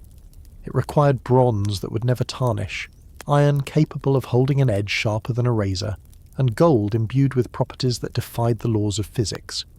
Grasping the precise, delicate requirements demanded by Achilles' unique physiology and the terrible destiny awaiting him, Hephaestus set to work immediately. The ingots of bronze selected for the breastplate were melted in furnaces stoked by the breath of drakes, ensuring the metal would possess a resilience capable of turning aside any mortal blade. The shaping process required hammers of such immense weight that no mortal man could lift them, their impact sending tremors through the roots of the mountain. This armour was engineered with complex articulated joints that would offer absolute protection without hindering the supernatural agility of its wearer. The weight distribution was calculated to the grain, perfectly attuned to Achilles' movements, while the decorative elements were not merely ornamental, but etched with runes and images that proclaimed his divine heritage and his status as the apex of heroic virtue.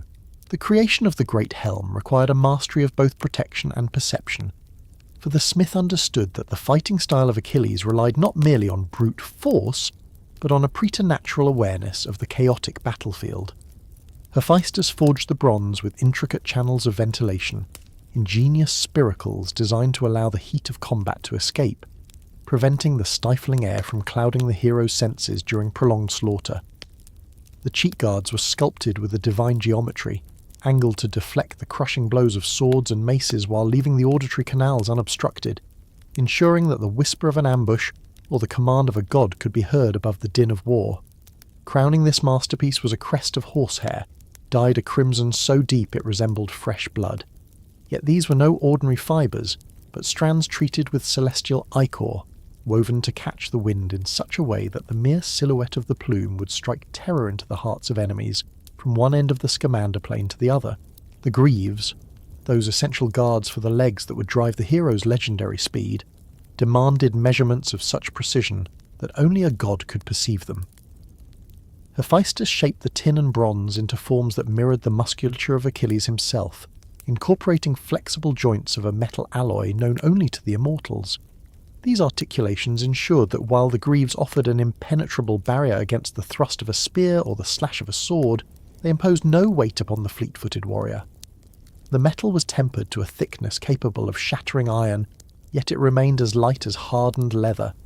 Upon their surfaces the smith god etched patterns of subtle, eldritch beauty, runes and flowing lines that remained invisible in the shadow but flared with a terrifying luminescence when struck by the angle of the sun, proving that this armour was as much a work of high art as it was an instrument of butchery. Yet the crown jewel of this celestial panoply, the apex of Hephaestus's artistic expression, was undoubtedly the shield. This was no mere barrier of hide and metal, but a cosmic canvas upon which the entirety of human existence was hammered into being. The god envisioned a design that encompassed the grand, cyclic movements of the heavens, down to the most intimate sweating details of mortal toil. The surface of the shield became a microcosm, a masterpiece where practical function married a visionary artistry that surpassed anything ever wrought by hands divine or mortal. The outermost rim of the great shield depicted Oceanus, the primordial river that encircles the world. The flowing waters were rendered in a bronze so fluid, so rippling with the illusion of tides and currents, that those who gazed upon it swore they could hear the eternal roar of the surf. Within this liquid boundary, Hephaestus forged concentric circles of increasing complexity, capturing the duality of life under the gaze of Olympus. The craftsmanship required techniques that pushed even his supernatural talents to their absolute limit, for each tiny figure had to be shaped with a microscopic precision, allowing the observer to distinguish individual emotions and gestures despite the finite dimensions of the shield. The central medallion anchored the cosmos, displaying the eternal dance of the earth and the sky. The sun, the moon, and the constellations were positioned according to the secret mechanics of the heavens. The stars, including the Pleiades, the Hyades, and the mighty Orion, were inlaid with gold that trapped the ambient light, causing them to twinkle against the darker metal of the night sky, while the sun and moon seemed to radiate their own internal luminescence. The earth itself was depicted as a fertile, verdant realm, a stage where human civilization might flourish under the watchful, if capricious eyes of the gods. Surrounding this celestial centre, the first great band of imagery presented the stark dichotomy of the human condition. Two cities, one at peace and one at war. The City of Peace was a tableau of joy and order, where divine favour allowed society to blossom without the shadow of the sword. Here, Hephaestus depicted wedding processions moving through the streets by the light of blazing torches, the air filled with the silent music of hymeneal songs. In the marketplace, elders sat upon polished stones to dispense justice, a scene of civil discourse and commerce where the figures were rendered with such delicacy that one could read the wisdom on the judges' faces and the anxiety on the litigants. The architecture rose in the background, reflecting the pinnacle of mortal construction. In grim contrast stood the City of War, a place encircled by two armies glittering in bronze. Here was the brutal reality of siege and slaughter, of ambush and desperation. Hephaestus captured the warriors in their full panoply, their armour gleaming as they marched toward a destiny of violence. The divine perception of the smith allowed him to incorporate specific tactical formations and the visceral techniques of killing that only a veteran of 1,000 battles would recognize. Walls were manned by wives and elders watching their doom approach, while below the gods of strife moved unseen among the combatants, fueling the carnage. The next band of decoration was dedicated to the rhythms of the earth, the agricultural cycles that govern rural life and feed the hunger of cities. Scenes of ploughing, sowing, harvesting, and threshing were hammered out with a reverence for the toil of the soil. The figures of the farmers were shown wielding the tools of their trade, their bodies bent in the honest labour that sustains life. The landscape around them was lush and detailed, showcasing the profound beauty that arises from the partnership between human endeavour and the fertility of the natural world. Adjacent to the fields lay a vineyard, heavy with the promise of wine. This scene captured the ecstasy of the harvest, with youths and maidens bearing baskets of sweet fruit, their movements suggesting a procession of joy. The vines were wrought in gold and silver, climbing up poles of dark metal, with each leaf distinct and trembling. In the midst of the workers sat a boy playing a lyre, his mouth open in song. The metalwork was so exquisite that it seemed to capture the very melody and rhythm of the celebration, a visual echo of the music that soothes the weary soul.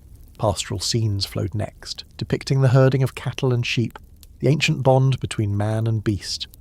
The cattle were crafted in gold and tin, lowing as they moved toward the pasture by the rippling river. Hephaestus sculpted them with such variation that one could distinguish their breeds and ages. Yet, even here, violence intruded. Two lions had seized a bull from the front of the herd, dragging it away as dogs barked and herdsmen shouted in futile defiance. A dramatic reminder that even in the pastoral idyll, death is a constant lurking shadow. The final band before the rim of Oceanus captured the zenith of community spirit, the dance. Young men and women, their hands linked at the wrists, spun in intricate patterns that mimicked the labyrinthine floor of Daedalus. Their fine tunics flowed with the motion, and they wore wreaths and daggers of gold, symbols of their status and vitality. The scene pulsed with kinetic energy, a celebration of the body and the continuation of life through courtship and union, representing the prosperity that peace brings to the mortal race. The completion of this shield was an act of divine apotheosis, requiring Hephaestus to draw upon the very threads of fate and prophecy to create images that would resonate through all the ages of man. The bronze work utilized alloys and techniques never before attempted, achieving an artistic unity that balanced the myriad details of individual scenes with the overarching purpose of the shield as a total representation of the cosmos.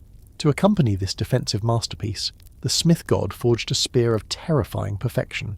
Its bronze tip was hammered from a metal that would never dull, no matter how many shields or breastplates it pierced. The shaft was hewn from an ash tree that had grown in the groves of the divine realm, its grain possessing a resilience capable of withstanding forces that would shatter lesser wood into splinters. The balance point was calibrated specifically for the unique strength and throwing technique of Achilles, while its length provided reach advantages that would prove decisive in the duel to come. The presentation of the completed armour to Thetis marked the culmination of a night of labour that no other being in existence could have performed. Each piece was a paragon of its function, yet together they formed a gestalt that would transform the wearer into the most formidable entity to ever walk the earth. The bronze surfaces shone with an internal light that spoke of their supernatural origins, and the decorative elements elevated the equipment from mere tools of war to sacred objects of divine wrath. Thetis's return journey to the Greek camp proceeded with the desperate celerity demanded by the military crisis. Her divine nature allowed her to traverse the vast distance between the fires of Etna and the sands of Troy in mere hours, collapsing the space that would have taken a mortal days to cross.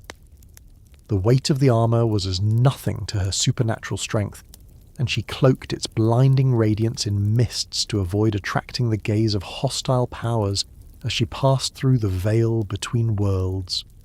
The arrival of the new panoply at Achilles' tent sent an immediate ripple of electric awe through the Myrmidons who kept vigil for their prince. The bronze surfaces reflected the morning light with an intensity that seemed to amplify the sun, and the craftsmanship displayed details that defied the comprehension of the soldiers who gathered to gaze upon it. The intricate scenes upon the shield drew particular reverence, as the warriors stared into the metallic mirror of their own existence. The reaction of Achilles upon receiving the divine gifts revealed the finality of the transformation wrought by the death of Patroclus. The paralyzing grief and the blinding rage that had consumed him now crystallized into a singular, cold focus, the prospect of vengeance against Hector. The equipment fitted him as if it had been moulded from his own flesh, which, given Hephaestus's divine perception, it effectively had been. The bronze seemed to fuse with his skin, creating the terrifying impression that the warrior and the armour had become a single entity, a living weapon dedicated solely to destruction. The process of reconciliation with Agamemnon, which preceded Achilles' return to the field, proceeded with the formal protocols necessary to satisfy the demands of honour and the practical needs of the coalition. The public apology of the Mycenaean High King and the return of the maiden Briseis served as the official recognition of Achilles' status and the righteousness of his earlier grievance. Yet, for the young hero, these political manoeuvres had lost all flavour. His soul was now entirely attuned to the frequency of slaughter, burning only for the moment he could spill the blood of Priam's son. The immense compensation and additional treasures offered by Agamemnon were tangible proof that the king had finally grasped the catastrophic error of his pride. The ceremony of reconciliation was conducted before the assembled host, a necessary spectacle to restore the unity of the army. However, the moment was devoid of the emotional weight such events usually carried. Achilles' gaze was distant, detached from the concerns of earthly peace, fixed instead on the horizon where his destiny waited. The gold, the silver, and the apologies, things that once might have soothed his pride, now appeared as meaningless dust when weighed against the void left by Patroclus. In the mind of Achilles, the only currency that could pay the debt of his loss was Trojan blood. His acceptance of Agamemnon's terms was a matter of grim practicality rather than forgiveness. Reaching the throat of Hector required him to march once more alongside the men he had sworn to abandon. As the preparations for battle commenced following the ceremony, the magnitude of the divine favour surrounding Achilles became manifest. The gods, who had previously maintained a delicate neutrality, or intervened only in shadows, now began to align themselves openly, drawn by the cosmic gravity of the young hero and his mother. Athena, the grey-eyed goddess of wisdom and war, whispered tactical inspirations into his mind that sharpened his already lethal instincts, while Poseidon, the Earthshaker, smoothed the roiling terrain to ensure the hero's footing remained sure. The divine support that had retreated during his season of inaction now returned with the force of a hurricane, signalling to all creation that the final bloody act of the tragedy was about to begin. The Myrmidons, those wolves of war destined to accompany Achilles into the maw of the Inferno, completed their own martial rites with a solemnity that mirrored the unique apocalyptic nature of the conflict looming before them. Their bronze armour had been burnished with such obsessive devotion that it achieved a mirror-like clarity, ready to reflect the terror in the eyes of the dying, while their weapons were whetted one final time to ensure they would shear through Trojan flesh with the ease of a scythe through dry wheat. The distinctive war cry of the unit, a sound known to curdle the blood of enemies across the Aegean, was rehearsed until it achieved a coordinated, resonant volume that vibrated in the very marrow of the earth. Tactical formations were meticulously reviewed and adjusted, redesigned to accommodate the inhuman velocity of their prince, ensuring that they could flow like a river of bronze into the avenues of slaughter he was destined to carve. The psychological impact of Achilles' return to the theatre of active warfare rippled outward through both hosts like a seismic tremor preceding a cataclysm. While the morale of the Greek forces ascended to the heavens, buoyed by the return of their avatar of victory, the Trojan legions were gripped by a profound primordial dread. For they understood with a chilling clarity that they were about to confront the single most dangerous entity of their generation. The sight of that new celestial panoply shimmering upon the frame of Achilles served as an immediate, undeniable proclamation that supernatural powers had intervened on behalf of the Achaean cause.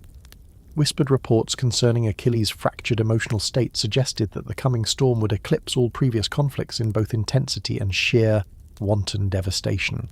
The advance toward the Trojan positions commenced with the breaking of the dawn, the first grey light illuminating a landscape destined to be painted red. Achilles led his Myrmidons in formations that reflected his unbridled, ravenous hunger to engage the enemies responsible for the extinguishing of Patroclus' light.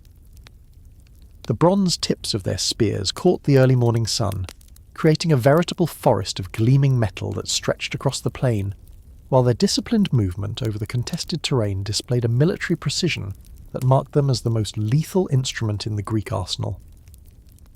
The acoustic signature of their approach rolled across the battlefield like approaching thunder, a low-frequency vibration that heralded the return of the most terrifying force in the Greek inventory to the business of war.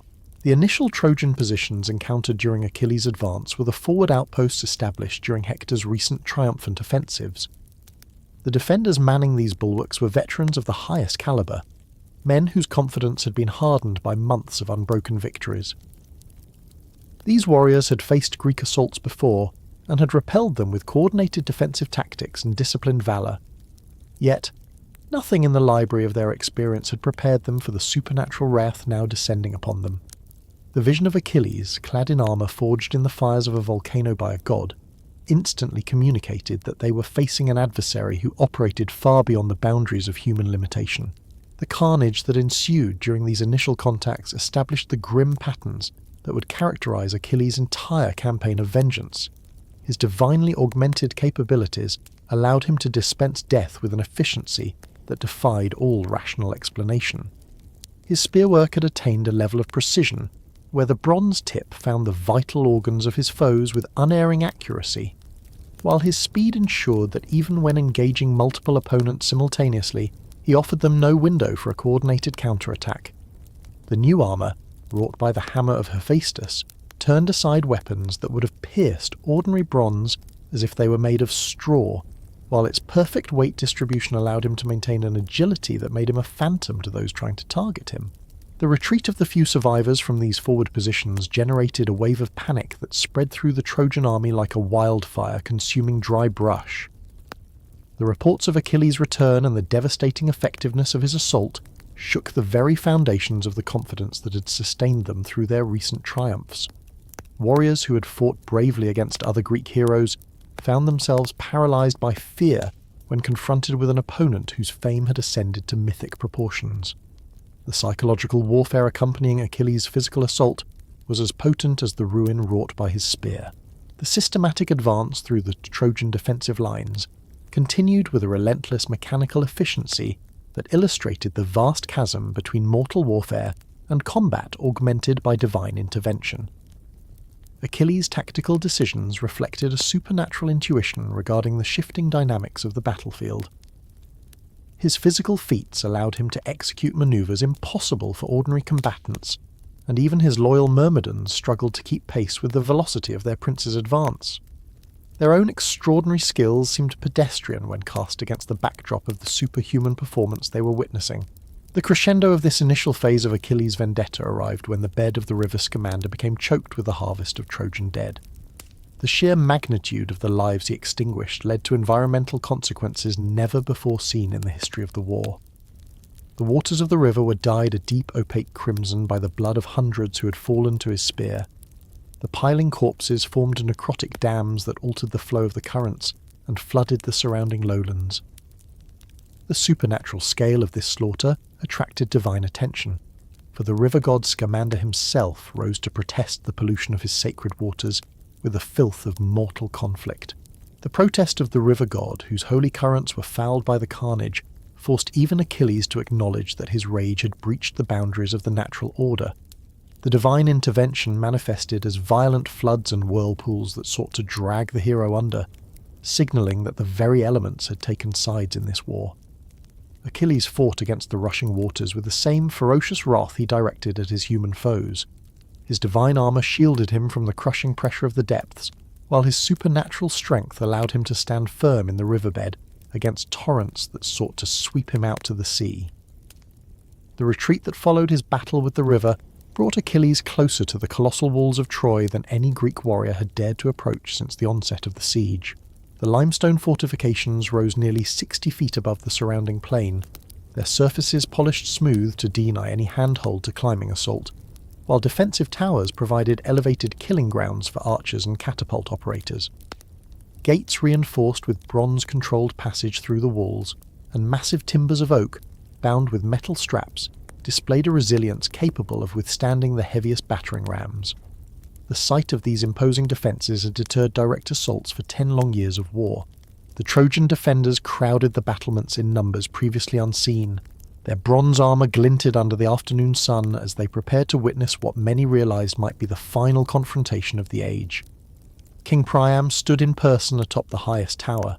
His aged features bore the crushing weight of watching the fate of his kingdom determined on the dust below.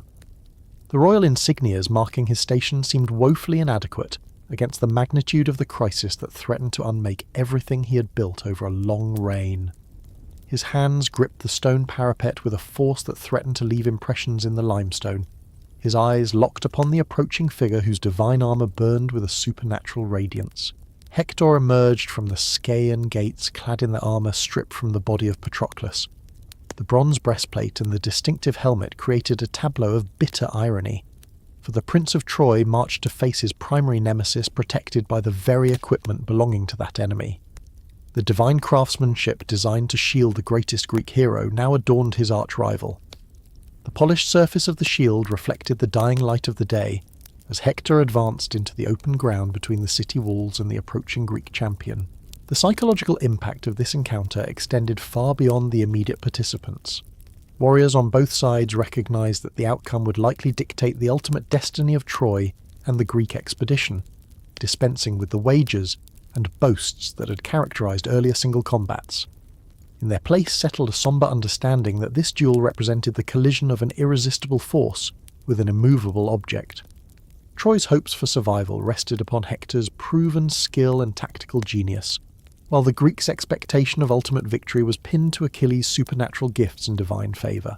The initial moments of their meeting revealed the fundamental differences in their approach to this climactic battle. Hector maintained the disciplined combat stance that had served him through years of successful warfare. His spear was held in perfect balance, his shield providing comprehensive coverage for his vital zones. His movements exhibited the controlled precision that marked him as one of the finest warriors of his generation. Every step was calculated to maintain optimal positioning while conserving energy for the prolonged engagement such duels typically demanded. Achilles conversely advanced with a predatory intensity that spoke of supernatural augmentation rather than mere human skill. His divine armour seemed to generate its own illumination as he closed the distance. The new spear, forged by Hephaestus, moved in patterns that defied the normal understanding of weapon physics. Its bronze tip created trails of light that hung in the air like after-images. His speed had accelerated beyond even his previous superhuman levels. Divine intervention was magnifying natural gifts that had already transcended mortal limits. The first exchange of spear thrusts unveiled the tactical complexity. that would characterize their entire confrontation. Hector's opening attack targeted the gap between Achilles' helmet and breastplate. His bronze point sought the vulnerable flesh of the neck with a precision that had proven fatal to countless previous opponents. Under the laws of nature, the blow delivered by Hector possessed enough force to punch through any armour, shattering bone and tearing flesh. Yet, the protection shielding Achilles was born not of a mortal smithy, but of the divine hands of Hephaestus. That enchanted metal turned the lethal strike aside without permitting even a hair's breadth of penetration. The metallic clangour of bronze spear striking divine armour rang out across the battlefield, a sound so loud and resonant that it seemed to shake the very foundations of Troy's ancient walls. Achilles' counter to this attack arrived with a velocity that strained the limits of human perception, making it nearly impossible for observers to track the weapon's path. His spear point, moving like the strike of a viper, sought the delicate articulation between Hector's thigh armour and hip guard. The defensive reflex displayed by the Trojan prince in response to this move was of a calibre that would have humbled the greatest living masters of war. Interposing his shield at the absolute last fraction of a second, he managed to block a devastating blow that would otherwise have maimed him and ended the war in that instant. From the point of impact, where divine bronze met the mortal metal taken from Patroclus, a shower of sparks erupted like a sudden, violent constellation. This contrast illuminated, in the fleeting light of the sparks, the supernatural advantages possessed by the Greek champion. The tense manoeuvring that followed, as they circled one another like wolves, established the rhythm that would govern their prolonged struggle. Both warriors sought the slightest imperfection in their opponent's defence, while simultaneously striving to secure positional dominance. Hector's footwork displayed the technical perfection ingrained in his mind and muscles by years of drilling with Troy's finest military instructors. His steps maintained a flawless equilibrium, creating angles that would allow him to launch effective counterattacks. The dust raised by their frenetic movements birthed small, choking nebulas that drifted across the contested earth, marking the erratic path of their lethal dance. The movement patterns of Achilles revealed with terrifying clarity the influence of divine augmentation layered upon his natural prodigious gifts. His celerity was such that it generated multiple phantom after-images in his wake, a visual echo that rendered it nearly impossible for Hector to predict the vector of the incoming assaults. The bronze greaves guarding his shins seemed to barely graze the terrestrial ground as he shifted positions, moving with a weightlessness that mocked the laws of nature. The divine craftsmanship of Hephaestus bestowed a mobility far surpassing anything achievable by mere mortal metallurgy. His tactical awareness had expanded beyond the periphery of normal human perception, allowing him to process intelligence regarding his opponent's intentions with a speed that outstripped the capacity of conscious thought to analyze. The sheer duration of this clash reflected the extraordinary physical conditioning of both champions and their profound, bone-deep understanding that early aggression could create fatal openings for a skilled adversary to exploit. The respiration of Hector remained controlled despite the immense physical demands of confronting such a perilous nemesis. The years of preparation for exactly this calibre of confrontation manifested in his ability to maintain peak performance even under the crushing weight of existential pressure. The bronze armour that had once protected Achilles, now worn by the Trojan prince, showed none of the signs of degradation that ordinary equipment would exhibit after such prolonged abuse. The metal still gleamed with the pristine lustre of its first forging. The psychological warfare accompanying their physical struggle unveiled layers of their rivalry that extended far beyond simple military opposition. Hector fought not merely for the preservation of his own breath, but for the sanctity of his family, the survival of his city, and the continuity of the civilization Troy represented.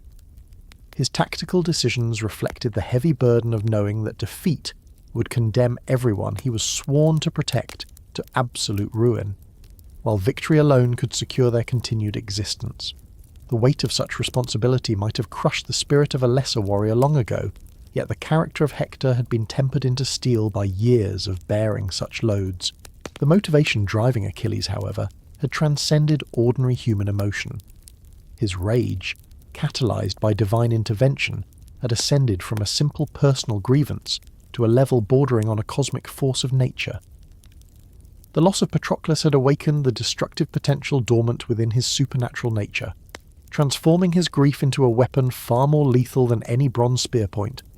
His attacks carried the wrath of natural disasters. Every thrust of his spear possessed a kinetic force capable of pulverizing normal weaponry and armor. The ultimate turning point in their duel arrived not through superior skill or brute strength, but through a divine intercession that tipped the scales irrevocably in favor of the Greek champion. Athena, she who had protected Achilles throughout his career and withheld no favor from him, chose that critical moment when fatigue began to gnaw at the edges of Hector's defensive capabilities to manifest directly at the side of the Trojan prince. She assumed the guise of Deiphobus, Hector's beloved brother, a cruel and perfect mirage. This deception by the grey-eyed goddess beguiled Hector into believing that reinforcements had arrived, emboldening him to attempt a decisive high-risk assault he would otherwise have deemed too perilous. The lunge Hector made toward the space where he believed his brother stood created the very opening Achilles had been seeking throughout the entirety of this protracted engagement. This movement, which drew the Trojan prince out of his optimal defensive stance, exposed the narrow gap between his helmet and breastplate, a fatal interval that Achilles' divine perception instantly identified as the gateway to death. The spear thrust that followed utilized every advantage that supernatural augmentation could provide. The bronze tip drove inward through the joint of the armor with a force sufficient to pierce completely through Hector's neck. The sight of Troy's greatest defender collapsing into the dust beneath the spear of Achilles generated an instant, suffocating chaos along the city walls, for the Trojan observers realized in that single heartbeat that their last hope for survival had been extinguished. The wails rising from the battlements transformed into a tidal wave of mourning that swept across the entire plain, reaching even the Greek camp where warriors recognized the sound of ultimate victory. The agonized cry of King Priam rose above all other sounds, ascending to the heavens. The paternal grief of an aged monarch losing his eldest son merged with the despair of witnessing the ruin of his kingdom. The final moments of Hector revealed the nobility that had made him beloved throughout Troy and respected even among his enemies. Despite the fatal wound that ensured his death within minutes, he attempted to negotiate for the proper treatment of his body after the cessation of hostilities. His words carried the dignity of a warrior who has fought with honor throughout his career. His sole request was that his corpse be returned to his family so that the funeral rites demanded by religion and custom for fallen heroes could be performed. The response of Achilles to these final entreaties demonstrated just how far grief and fury had warped his character, distancing him from the honourable young warrior who had once trained under the guidance of Chiron. His refusal of proper burial rites violated the fundamental protocols governing warfare among civilized peoples. His threats to feed Hector's body to the dogs and scavenging birds revealed a depth of cruelty that shocked observers on both sides, while the divine armour protecting him pulsed with a darker radiance as he spoke, reflecting the supernatural wrath consuming his entire being. The stripping of Hector's armour proceeded with a ritualistic precision that emphasized the finality of Achilles' victory over his greatest rival. Each piece of equipment was removed with deliberate, painstaking care. The bronze breastplate and helmet, which had once protected Achilles himself, were now transformed into trophies symbolizing the reversal of all previous defeats. Seeing his original armour reclaimed created a fleeting sense of satisfaction that momentarily pierced the rage dominating his thoughts. Yet this pleasure was immediately submerged by the renewed fury brought on by the memory of how these items had been lost. The death of Patroclus. The desecration that followed surpassed all previous precedents in its systematic brutality. The killer pierced the tendons of Hector's ankles and threaded leather thongs through the fresh wounds to bind the corpse to his chariot. The bronze fittings of the chariot gleamed in the fading light of day, while the horses pawed the earth in anticipation of the gruesome procession to follow. The divine steeds drawing Achilles' chariot possessed the supernatural strength and stamina to maintain the pace required for the prolonged humiliation their master intended. The dragging of Hector's body around the walls of Troy commenced immediately. The leather thongs held fast despite the immense forces generated by the speed of the chariot and the rough terrain over which it travelled. The limestone dust raised by this parade created clouds that obscured vision, while the sound of the corpse striking stones and obstacles echoed with a sickening regularity against the city walls. The Trojan observers were forced to witness the systematic dismantling of their hero's physical form. Every impact increased their agony, while simultaneously driving home their absolute powerlessness to prevent this ultimate indignity. This circuit around Troy covered a distance that required nearly an hour to complete, for those cyclopean walls encircled one of the largest cities in the known world. Throughout this journey, Achilles never slackened his merciless pace. His divine horses showed no sign of fatigue, their bronze hooves striking sparks from the rocky ground. The bronze components of the chariot vibrated with the vehicle's motion, creating musical tones that provided a grotesque accompaniment to the destruction of Hector's mortal remains. The psychological impact of this desecration extended far beyond immediate shock value. Both armies realized that the fundamental rules governing war had been abandoned in favor of a personal vengeance that transcended normal human emotion. Even the Greek warriors celebrating Hector's death felt a deep disquiet at the scale of Achilles' cruelty, while the Trojan defenders understood that no mercy could be expected from enemies who treated fallen heroes with such hatred. The civilization that both sides claimed to represent seemed to diminish by bearing witness to such barbarous conduct. The grief of Priam, as he watched the humiliation of his son, manifested in ways that visibly aged the monarch within hours. His white hair became dishevelled as he tore at it in traditional gestures of mourning. His royal robes were rent and covered in ashes, symbolizing the destruction of his hopes. The crown upon his head, the symbol of his authority, seemed to weigh heavier as he contemplated the impossible task of reclaiming his son's body from an enemy who had utterly disregarded civilized custom. The agony of the Trojan royal family created ripples that spread through the entire population of the city, for the citizens who had looked to Hector for protection now faced the reality that their defender was gone and their future hopes extinguished. The markets and workshops, which had maintained a semblance of normal activity despite the long siege, fell into a profound silence as the magnitude of their loss became apparent. Children who had once played at heroism by mimicking Hector's exploits now hid in their homes, while their parents contemplated the slavery or death that would likely follow the city's inevitable fall. The reaction of Andromache to witnessing her husband's death and subsequent desecration transcended the normal expressions of widowhood. Her screams carried the intensity of one whose entire world has been annihilated in seconds.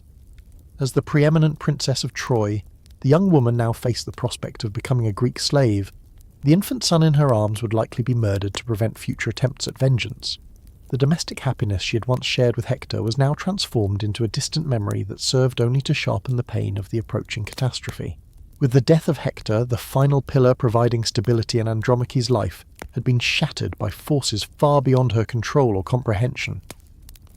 The Greek celebrations following Hector's fall reflected the profound relief of warriors who had fought for years against an insurmountable wall, a terrifying opponent without achieving decisive victory. The removal of Troy's greatest defender had cleared the most significant obstacle to their ultimate success. The display of supernatural prowess by Achilles provided absolute confidence that no remaining Trojan champion could pose a serious threat, and the atmosphere in the Greek camp became heavy with the conviction that victory was now a certainty. Wine flowed like rivers through the encampment as unit leaders toasted to their imminent triumph and the colossal wealth to be gained from the sacking of Troy. However, the extreme nature of Achilles' vengeance created a deep unease among some Greek commanders who recognized a violation of the codes of conduct supposed to distinguish civilized warriors from barbarians. The systematic humiliation of Hector's corpse appeared to diminish the glory of the victory won against such a worthy and honourable opponent. The denial of proper burial rites threatened to anger the gods who protected the sanctity of funeral customs. Yet, because there were few warriors willing to direct criticism toward the man who had made their victory possible, these concerns remained largely unspoken, existing only as hushed whispers beneath the roar of celebration. During this epoch of twilight and blood, the internal emotional landscape of Achilles revealed a labyrinth of grief so profound, so complex, that it had been elevated by divine interference to a level far surpassing the capacity of ordinary human experience. The satisfaction that should have rightfully accompanied his vengeance against Hector, the cooling of the blood that follows the death of a hated foe, had been utterly eclipsed by the agonizing, persistent shadow of Patroclus's loss. This void created a cyclical engine of fury, a perpetual motion of rage that no amount of violence, however extreme, could fully satiate. The divine armour, forged in the fires of the underworld to protect his mortal flesh from the bite of bronze, proved woefully impotent against the anguish consuming his soul. The supernatural augmentations that rendered him nearly invincible in the theatre of war offered no sanctuary from the crushing weight of emotional torment. The daily ritual of dragging Hector's body around the limestone walls of Troy at the break of dawn had mutated from an act of triumph into a dark, psychological liturgy serving only the fractured needs of Achilles' psyche. This systematic harrowing of his enemy's corpse provided a temporary physical focus for a searing wrath that would otherwise have turned inward to incinerate his own spirit. Yet this visible display of godlike power served also as a grim warning to any Trojan who might dare to dream of defiance. The divine patronage that shielded his life seemed to demand a constant, screaming expression of violence against those who had birthed his sorrow. However, the mounting concern of the deathless gods regarding the magnitude of Achilles' sacrilege began to manifest in subtle, atmospheric shifts, signalling a divine displeasure toward behaviours that violated the fundamental, ancient laws governing the treatment of the dead. Apollo, the far striker, intervened with his golden arts to shield the body of Hector from the ravages of the sun and the earth. He wrapped the corpse in a protective aegis, preventing the total destruction and putrefaction that natural processes would inevitably have claimed. While the other gods began to debate whether such extreme vengeance served the scales of justice or merely fed the appetite of personal cruelty, the cosmic equilibrium governing the delicate relationship between mortals and immortals was being strained to its breaking point.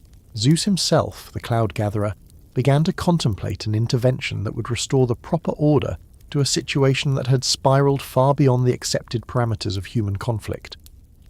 The king of gods understood that while the grief of Achilles offered justification for his desire for vengeance, the systematic degradation of Hector's remains threatened to establish dangerous precedents that might undermine the very pillars of civilized behavior, distinguishing heroes from ravenous beasts. The divine synod that would ultimately address this crisis was already taking shape, with various deities aligning themselves based on their ancient affections for the key participants. Despite his position at the burning centre of the Greek triumph, the profound isolation surrounding Achilles deepened, reflecting the vast psychological chasm his escalating grief had cleaved between himself and the rhythms of normal human emotion. His warrior companions, men of iron and blood, could laud his military achievements, yet they recoiled in quiet discomfort before the intensity of his personal agony. This created social barriers that left him trapped in a solitary confinement of the soul, a pain no mortal camaraderie could alleviate. The very divine nature that elevated him above other heroes simultaneously severed him from the simple, healing solace that shared humanity might have provided. The intervention destined to finally shatter this cycle of vengeance arrived from a source entirely unforeseen: King Priam of Troy. The courage displayed by this aged monarch in the face of overwhelming loss would prove to be a testament greater than any warrior's heroism upon the field of battle. His decision to approach Achilles in person required the total abandonment of all considerations regarding royal dignity and personal safety, for the Greek champion had demonstrated a total terrifying indifference to diplomatic immunity and the conventions of civilized warfare. Priam's willingness to wager his life for the reclamation of his son's body represented the ultimate expression of paternal love and the heavy burden of royal responsibility. The preparations for this desperate odyssey demanded a meticulous planning that balanced the necessity of stealth with the ceremonial requirements befitting a royal embassy. Priam selected a chariot of robust construction, capable of bearing the colossal weight of a ransom designed to tempt even the calcified heart of Achilles, while simultaneously charting a route to evade the vigilance of Greek patrols and the sentries barring the approach to the Myrmidon encampment. The treasure accompanying him represented the accumulated wealth of Troy, a city that had stood as a nexus of commerce for generations. Golden tripods and silver mixing bowls, the surfaces of which danced with the light, showcased the rarest examples of Trojan artistry. Fine textiles woven with threads of pure gold, armour forged with obsessive detail, and precious stones gathered from the four corners of the known world filled the chariot accompanying the king on his mission of doom.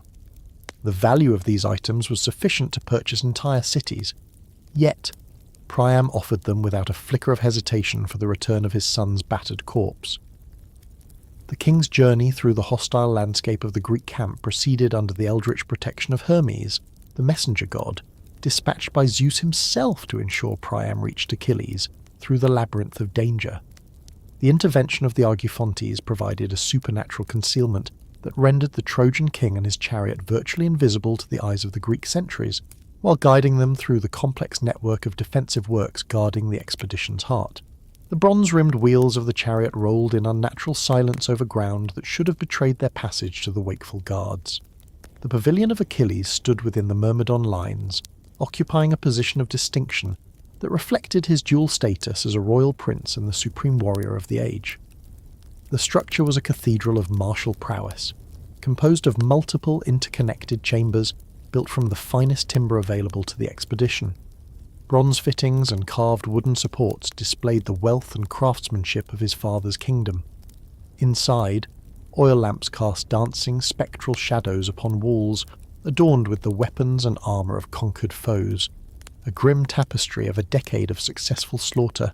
The confrontation between the aged king and the young hero who had extinguished his line created a tableau that would be remembered through the corridors of history as the ultimate expression of human dignity in the face of crushing tragedy. Priam's appearance betrayed the physical devastation that grief and hopeless waiting had wrought upon his frame. His white hair was dishevelled, and his royal robes bore the dust and stains of his arduous journey through enemy lands. His hands trembled slightly as he approached the man who had inflicted such agony upon his house. Yet his voice carried an unshakable resolve as he delivered a plea without precedent. The ransom Priam presented exceeded anything proposed during the long, bloody years of the war.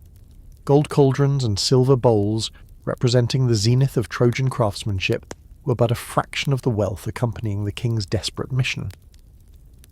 The psychological impact of this encounter pierced even the supernatural rage of Achilles, for the sight of a father's raw, naked grief awakened memories of his own father, Peleus, and the pain his eventual death would inflict upon the old king in Phthia.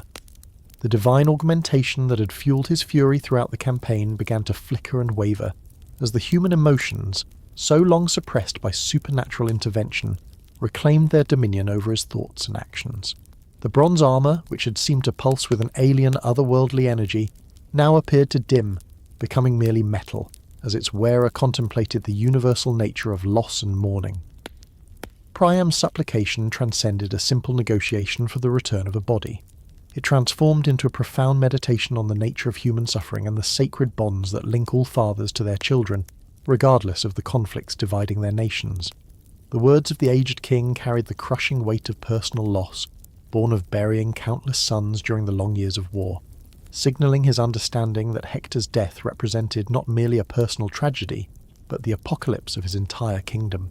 The transformation that began within Achilles during this encounter revealed depths of character previously obscured by the monolithic rage and grief dominating his recent actions. The divine armour that rendered him nearly invincible in combat could not shield him from the emotional impact of recognizing his own humanity, reflected in the suffering of his enemy. The supernatural enhancements that elevated him above normal human limits seemed to recede, allowing the quality of mortal mercy to regain its foothold over his divine nature.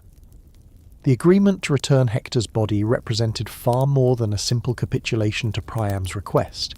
It became an acknowledgement that certain eternal principles supersede the immediate, visceral demands of personal vengeance.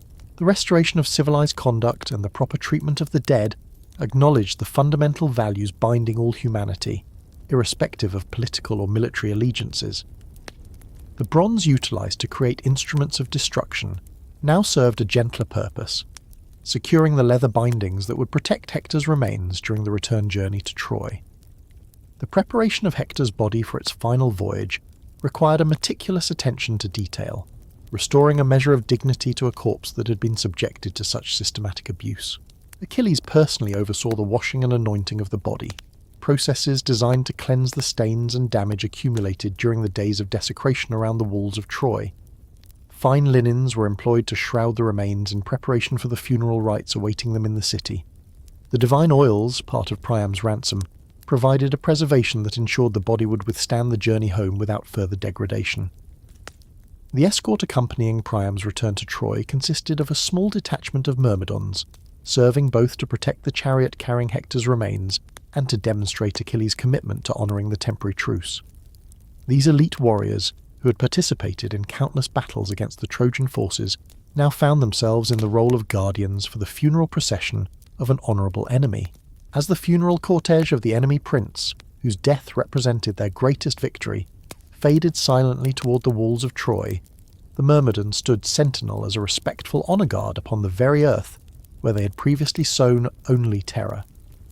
The bronze engravings upon their armour caught the fragile first light of the morning, shimmering as they formed a protective circle around the chariot bearing Hector. Following this act of mercy, the magnificent funeral games Achilles organised in memory of his sole companion Patroclus represented the zenith of his mourning and the ultimate expression of love for the friend whose death had transformed him from a proud warrior into an instrument of divine vengeance. The contests included chariot races, pugilism, wrestling and archery, drawing competitors from every contingent of the Greek expedition. The prizes offered to the victors were priceless artefacts selected from Achilles' personal hoard of war spoils. The events proceeded with the solemnity of ancient protocols, intended to honour the fallen hero while simultaneously bolstering the morale of the living warriors. The chariot race that inaugurated the funeral games drew the most skilled drivers among the Greek forces to the field of honour. The vehicles they commanded represented the pinnacle of the era's engineering and artistry. Wheels plated in bronze and bodies decorated with intricate care displayed the immense wealth that successful campaigns had brought to the leaders of the expedition. The horses yoked to these chariots were of the finest bloodlines, chosen specifically for their speed and endurance. The course prepared for the competition stretched across the plain between the Greek camp and the walls of Troy, extending for miles.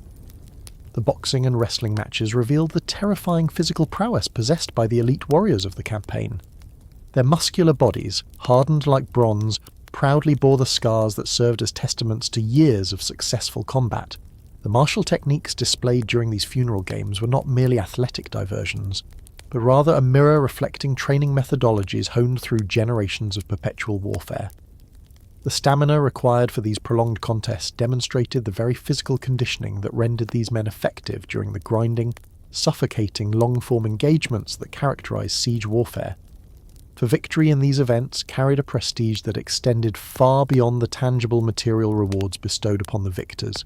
The archery competition, in particular, showcased skills of vital necessity for the assault on high walls, as the capacity to strike distant targets determined the efficacy of any attack against fortified positions.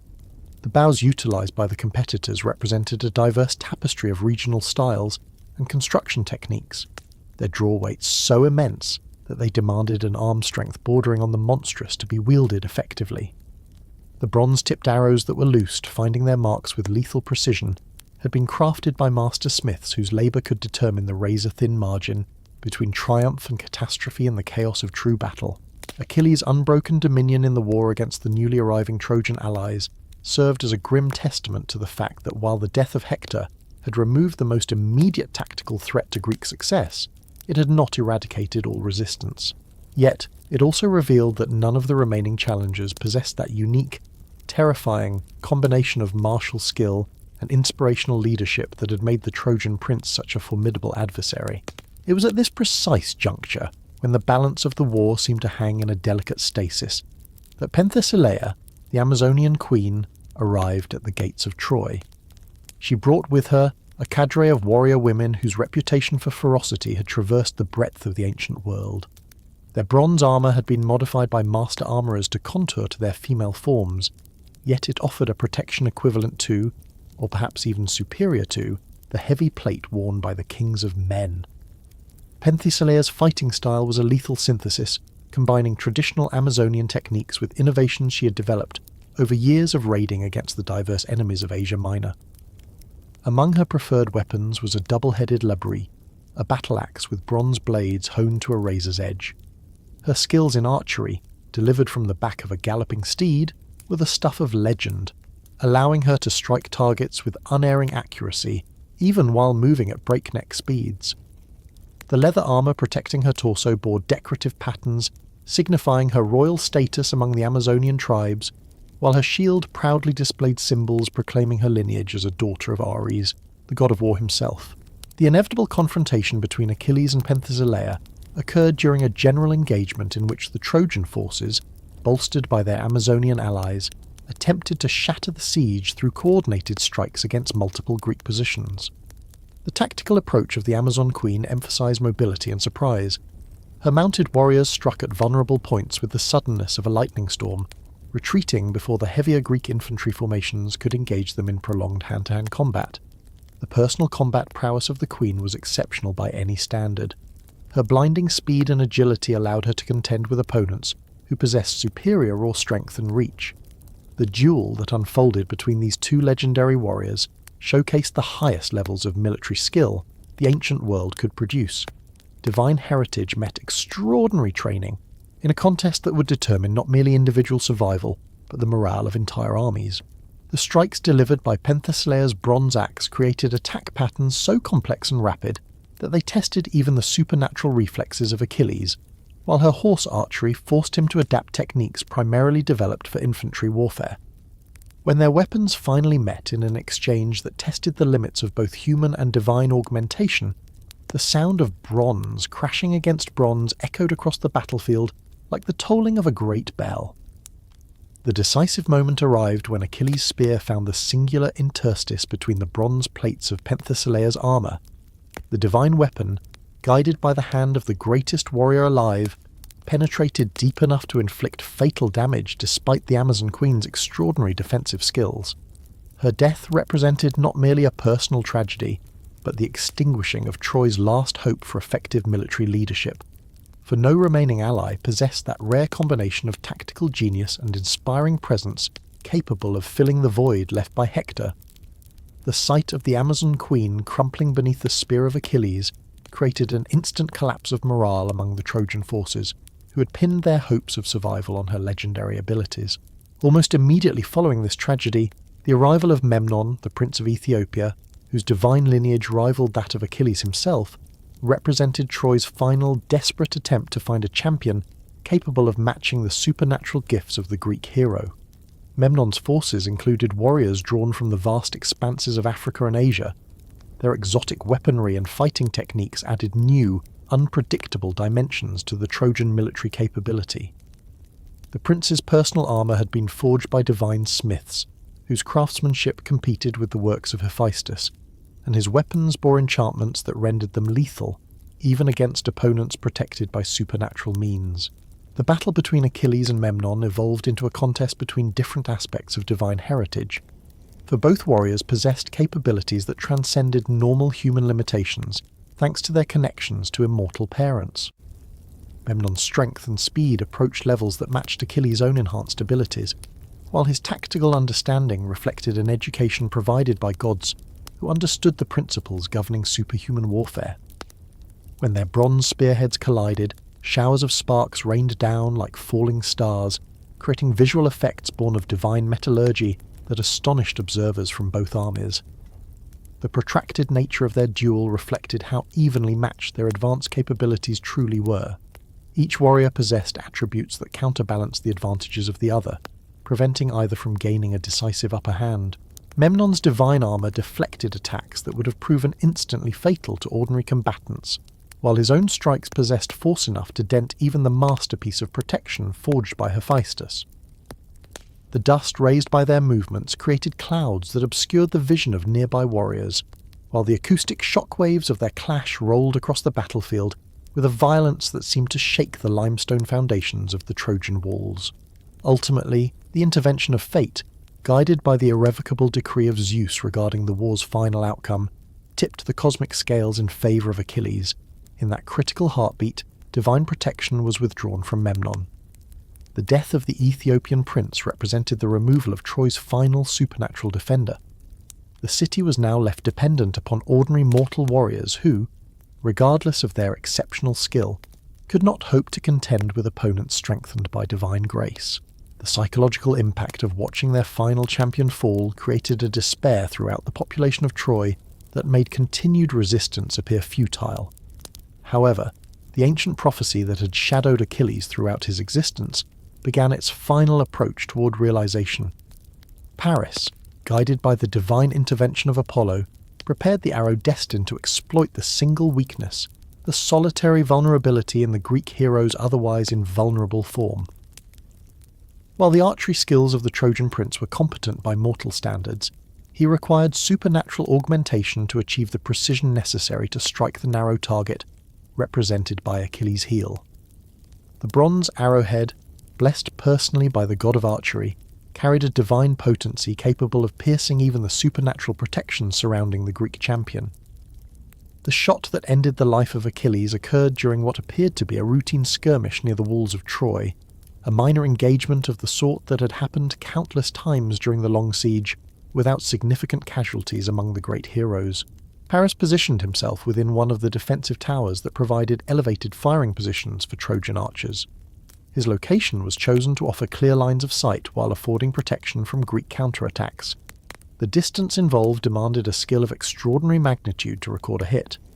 The angle of the shot required a precise calculation of trajectory and the invisible influence of the wind, while the flight of the arrow was guided by a supernatural hand that ensured its path intersected perfectly with Achilles' heel, despite the hero's constant movement and the protective equipment covering the vast majority of his body.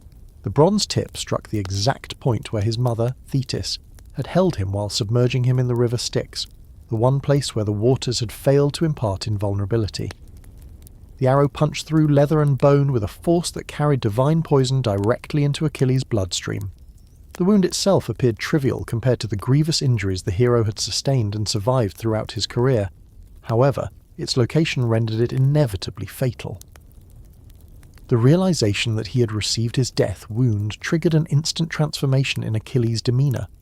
The eldritch fury that had sustained him since the death of Patroclus evaporated, replaced by a cold, quiet acceptance of the destiny prophesied since his birth. The divine armor that had protected him through myriad battles began to grow heavy as his enhanced strength started to fade. His vision, usually sharp enough to track the flight of a bird, began to dim despite the brilliant sunlight illuminating the battlefield. The bronze spear that had never failed him in war now required immense effort to lift. The weapon's divine craftsmanship was insufficient to compensate for the mortality that was beginning to reclaim its dominion over his supernatural nature. The struggle over the body of Achilles devolved into one of the most desperate conflicts of the entire war, for both the Greek and Trojan forces comprehended the colossal, symbolic importance of controlling the remains of the fallen hero. Ajax and Odysseus led the Greek efforts to retrieve the lifeless form of the greatest warrior history had ever known. One representing the immovable bulwark of brute strength, the other the embodiment of sharp intellect. These two heroes combined their tactical genius and personal martial prowess to form an impenetrable line of defense, repelling wave after wave of Trojan assaults aimed at seizing the ultimate prize. The divine armor, which had once transformed Achilles into a living storm and a near-invincible demigod, continued to perform its protective function, even though the soul of its owner had departed. The enchanted craftsmanship of Hephaestus continued to deflect enemy weapons, as if Achilles still drew breath. The funeral rites following the recovery of Achilles' body became the most magnificent and complex rituals performed by the Greek expedition during their long years on Trojan soil. The massive pyre constructed for his cremation was fed with rare materials gathered from the four corners of the known world. Rare woods and priceless aromatic oils were brought to create flames worthy of the greatest hero of the age, their smoke rising in thick columns to the heavens. The immense bronze armor that had protected him in life was placed upon the pyre alongside his weapons and most innovative personal possessions, intended to accompany him on the journey to the unknown afterlife, awaiting those of divine heritage. His mother, Thetis, rose from the dark, obsidian depths of the sea to mourn the passing of her son. Her divine nature allowed her to perceive the profound cosmic significance behind this event, which to mortal eyes appeared merely as another casualty of war. The grief of the sea nymph created such turbulence in the heart of the ocean that giant waves began to batter distant shores. Her tears fell like a silver rain upon the funeral fire consuming the mortal remains of her child. The divine essence that had made Achilles exceptional among all other warriors was released from amidst the flames, returning to the cosmic forces from which it had originally been drawn. The contention regarding the rightful inheritance of Achilles' celestial panoply sparked the final, bitter controversy of the hero's storied career. For the silence of the grave had scarcely settled upon his ashes before a deep schism formed between the two greatest surviving champions of the Achaean host. Both Ajax, the tower of strength, whose shield was a wall against destruction, and Odysseus, the architect of cunning whose mind was a labyrinth of strategy, laid fervent claim to the divine equipment that had rendered their fallen comrade such a terrifying avatar of war. To possess the arms forged by Hephaestus in the subterranean fires of the earth was not merely to acquire tools of supreme military advantage. It was to claim a symbolic spiritual succession, a tangible link to the greatest warrior of their generation. The breastplate that had turned the blades of princes and the shield that mirrored the cosmos were prizes that transcended material value, transforming the dispute into a matter of profound honour rather than simple utility. The adjudication of this rivalry, weighed by the assembled kings of the expedition, ultimately tipped the scales of fate in favour of Odysseus. The collective judgment determined that the tactical brilliance and strategic contributions of the Ithacan king held a value greater than the raw, seismic physical power of Ajax. This verdict, though it sowed the seeds of a new tragedy for the son of Telamon, marked the moment where the legacy of Achilles began its transition from the realm of flesh to the realm of myth. The eternal glory that elusive Kleos promised to the son of Peleus in exchange for the brevity of his life commenced its bloom in that very hour. Even as the smoke of his funeral pyre dissipated into the Aegean winds, the songs celebrating his triumphs began to echo through the corridors of the Greek encampment, weaving a tapestry of sound that would prove more durable than bronze. The bards and poets, those keepers of the collective memory who had witnessed his godlike feats with their own eyes, began to compose the verses that would preserve his essence long after the Cyclopean walls of Troy had been reduced to dust, and the survivors of the great expedition had returned to their distant hearths. The bronze-tipped spear that never knew the shame of missing its mark, the divine armour that deflected every weapon forged by mortal hands, and the supernatural, mercurial speed that had rendered him a blur of death upon the battlefield. All these elements were transmuted from physical realities into the foundational stones of legends destined to inspire warriors for 1,000 generations to come. Thus, the primordial prophecy that had once offered Achilles a harrowing binary choice between a long, tranquil life shrouded in the obscurity of shadows or a brief, incandescent existence crowned with immortal fame, was brought to its absolute terrifying fulfillment. His name had become synonymous with military perfection and the zenith of heroic achievement. The young man who had once sought to evade the loom of destiny by concealing himself amongst the maidens of Skyros had, in the end, embraced the path leading to an early grave and eternal renown without a tremor of hesitation. The decision he had made upon the sands of Aulis and reaffirmed in the blood of the Trojan plain was now validated by the songs that rose into the night air, melodies that would carry his memory across the river of time. Though the stones of Troy still stood defiant against the sky, the greatest champion of Greek honour had already ascended to that plane of immortality which gives meaning to the ultimate sacrifice. His actions were destined to be remembered so long as the hearts of men continued to value courage, absolute loyalty, and the relentless pursuit of perfection in the face of impossible odds.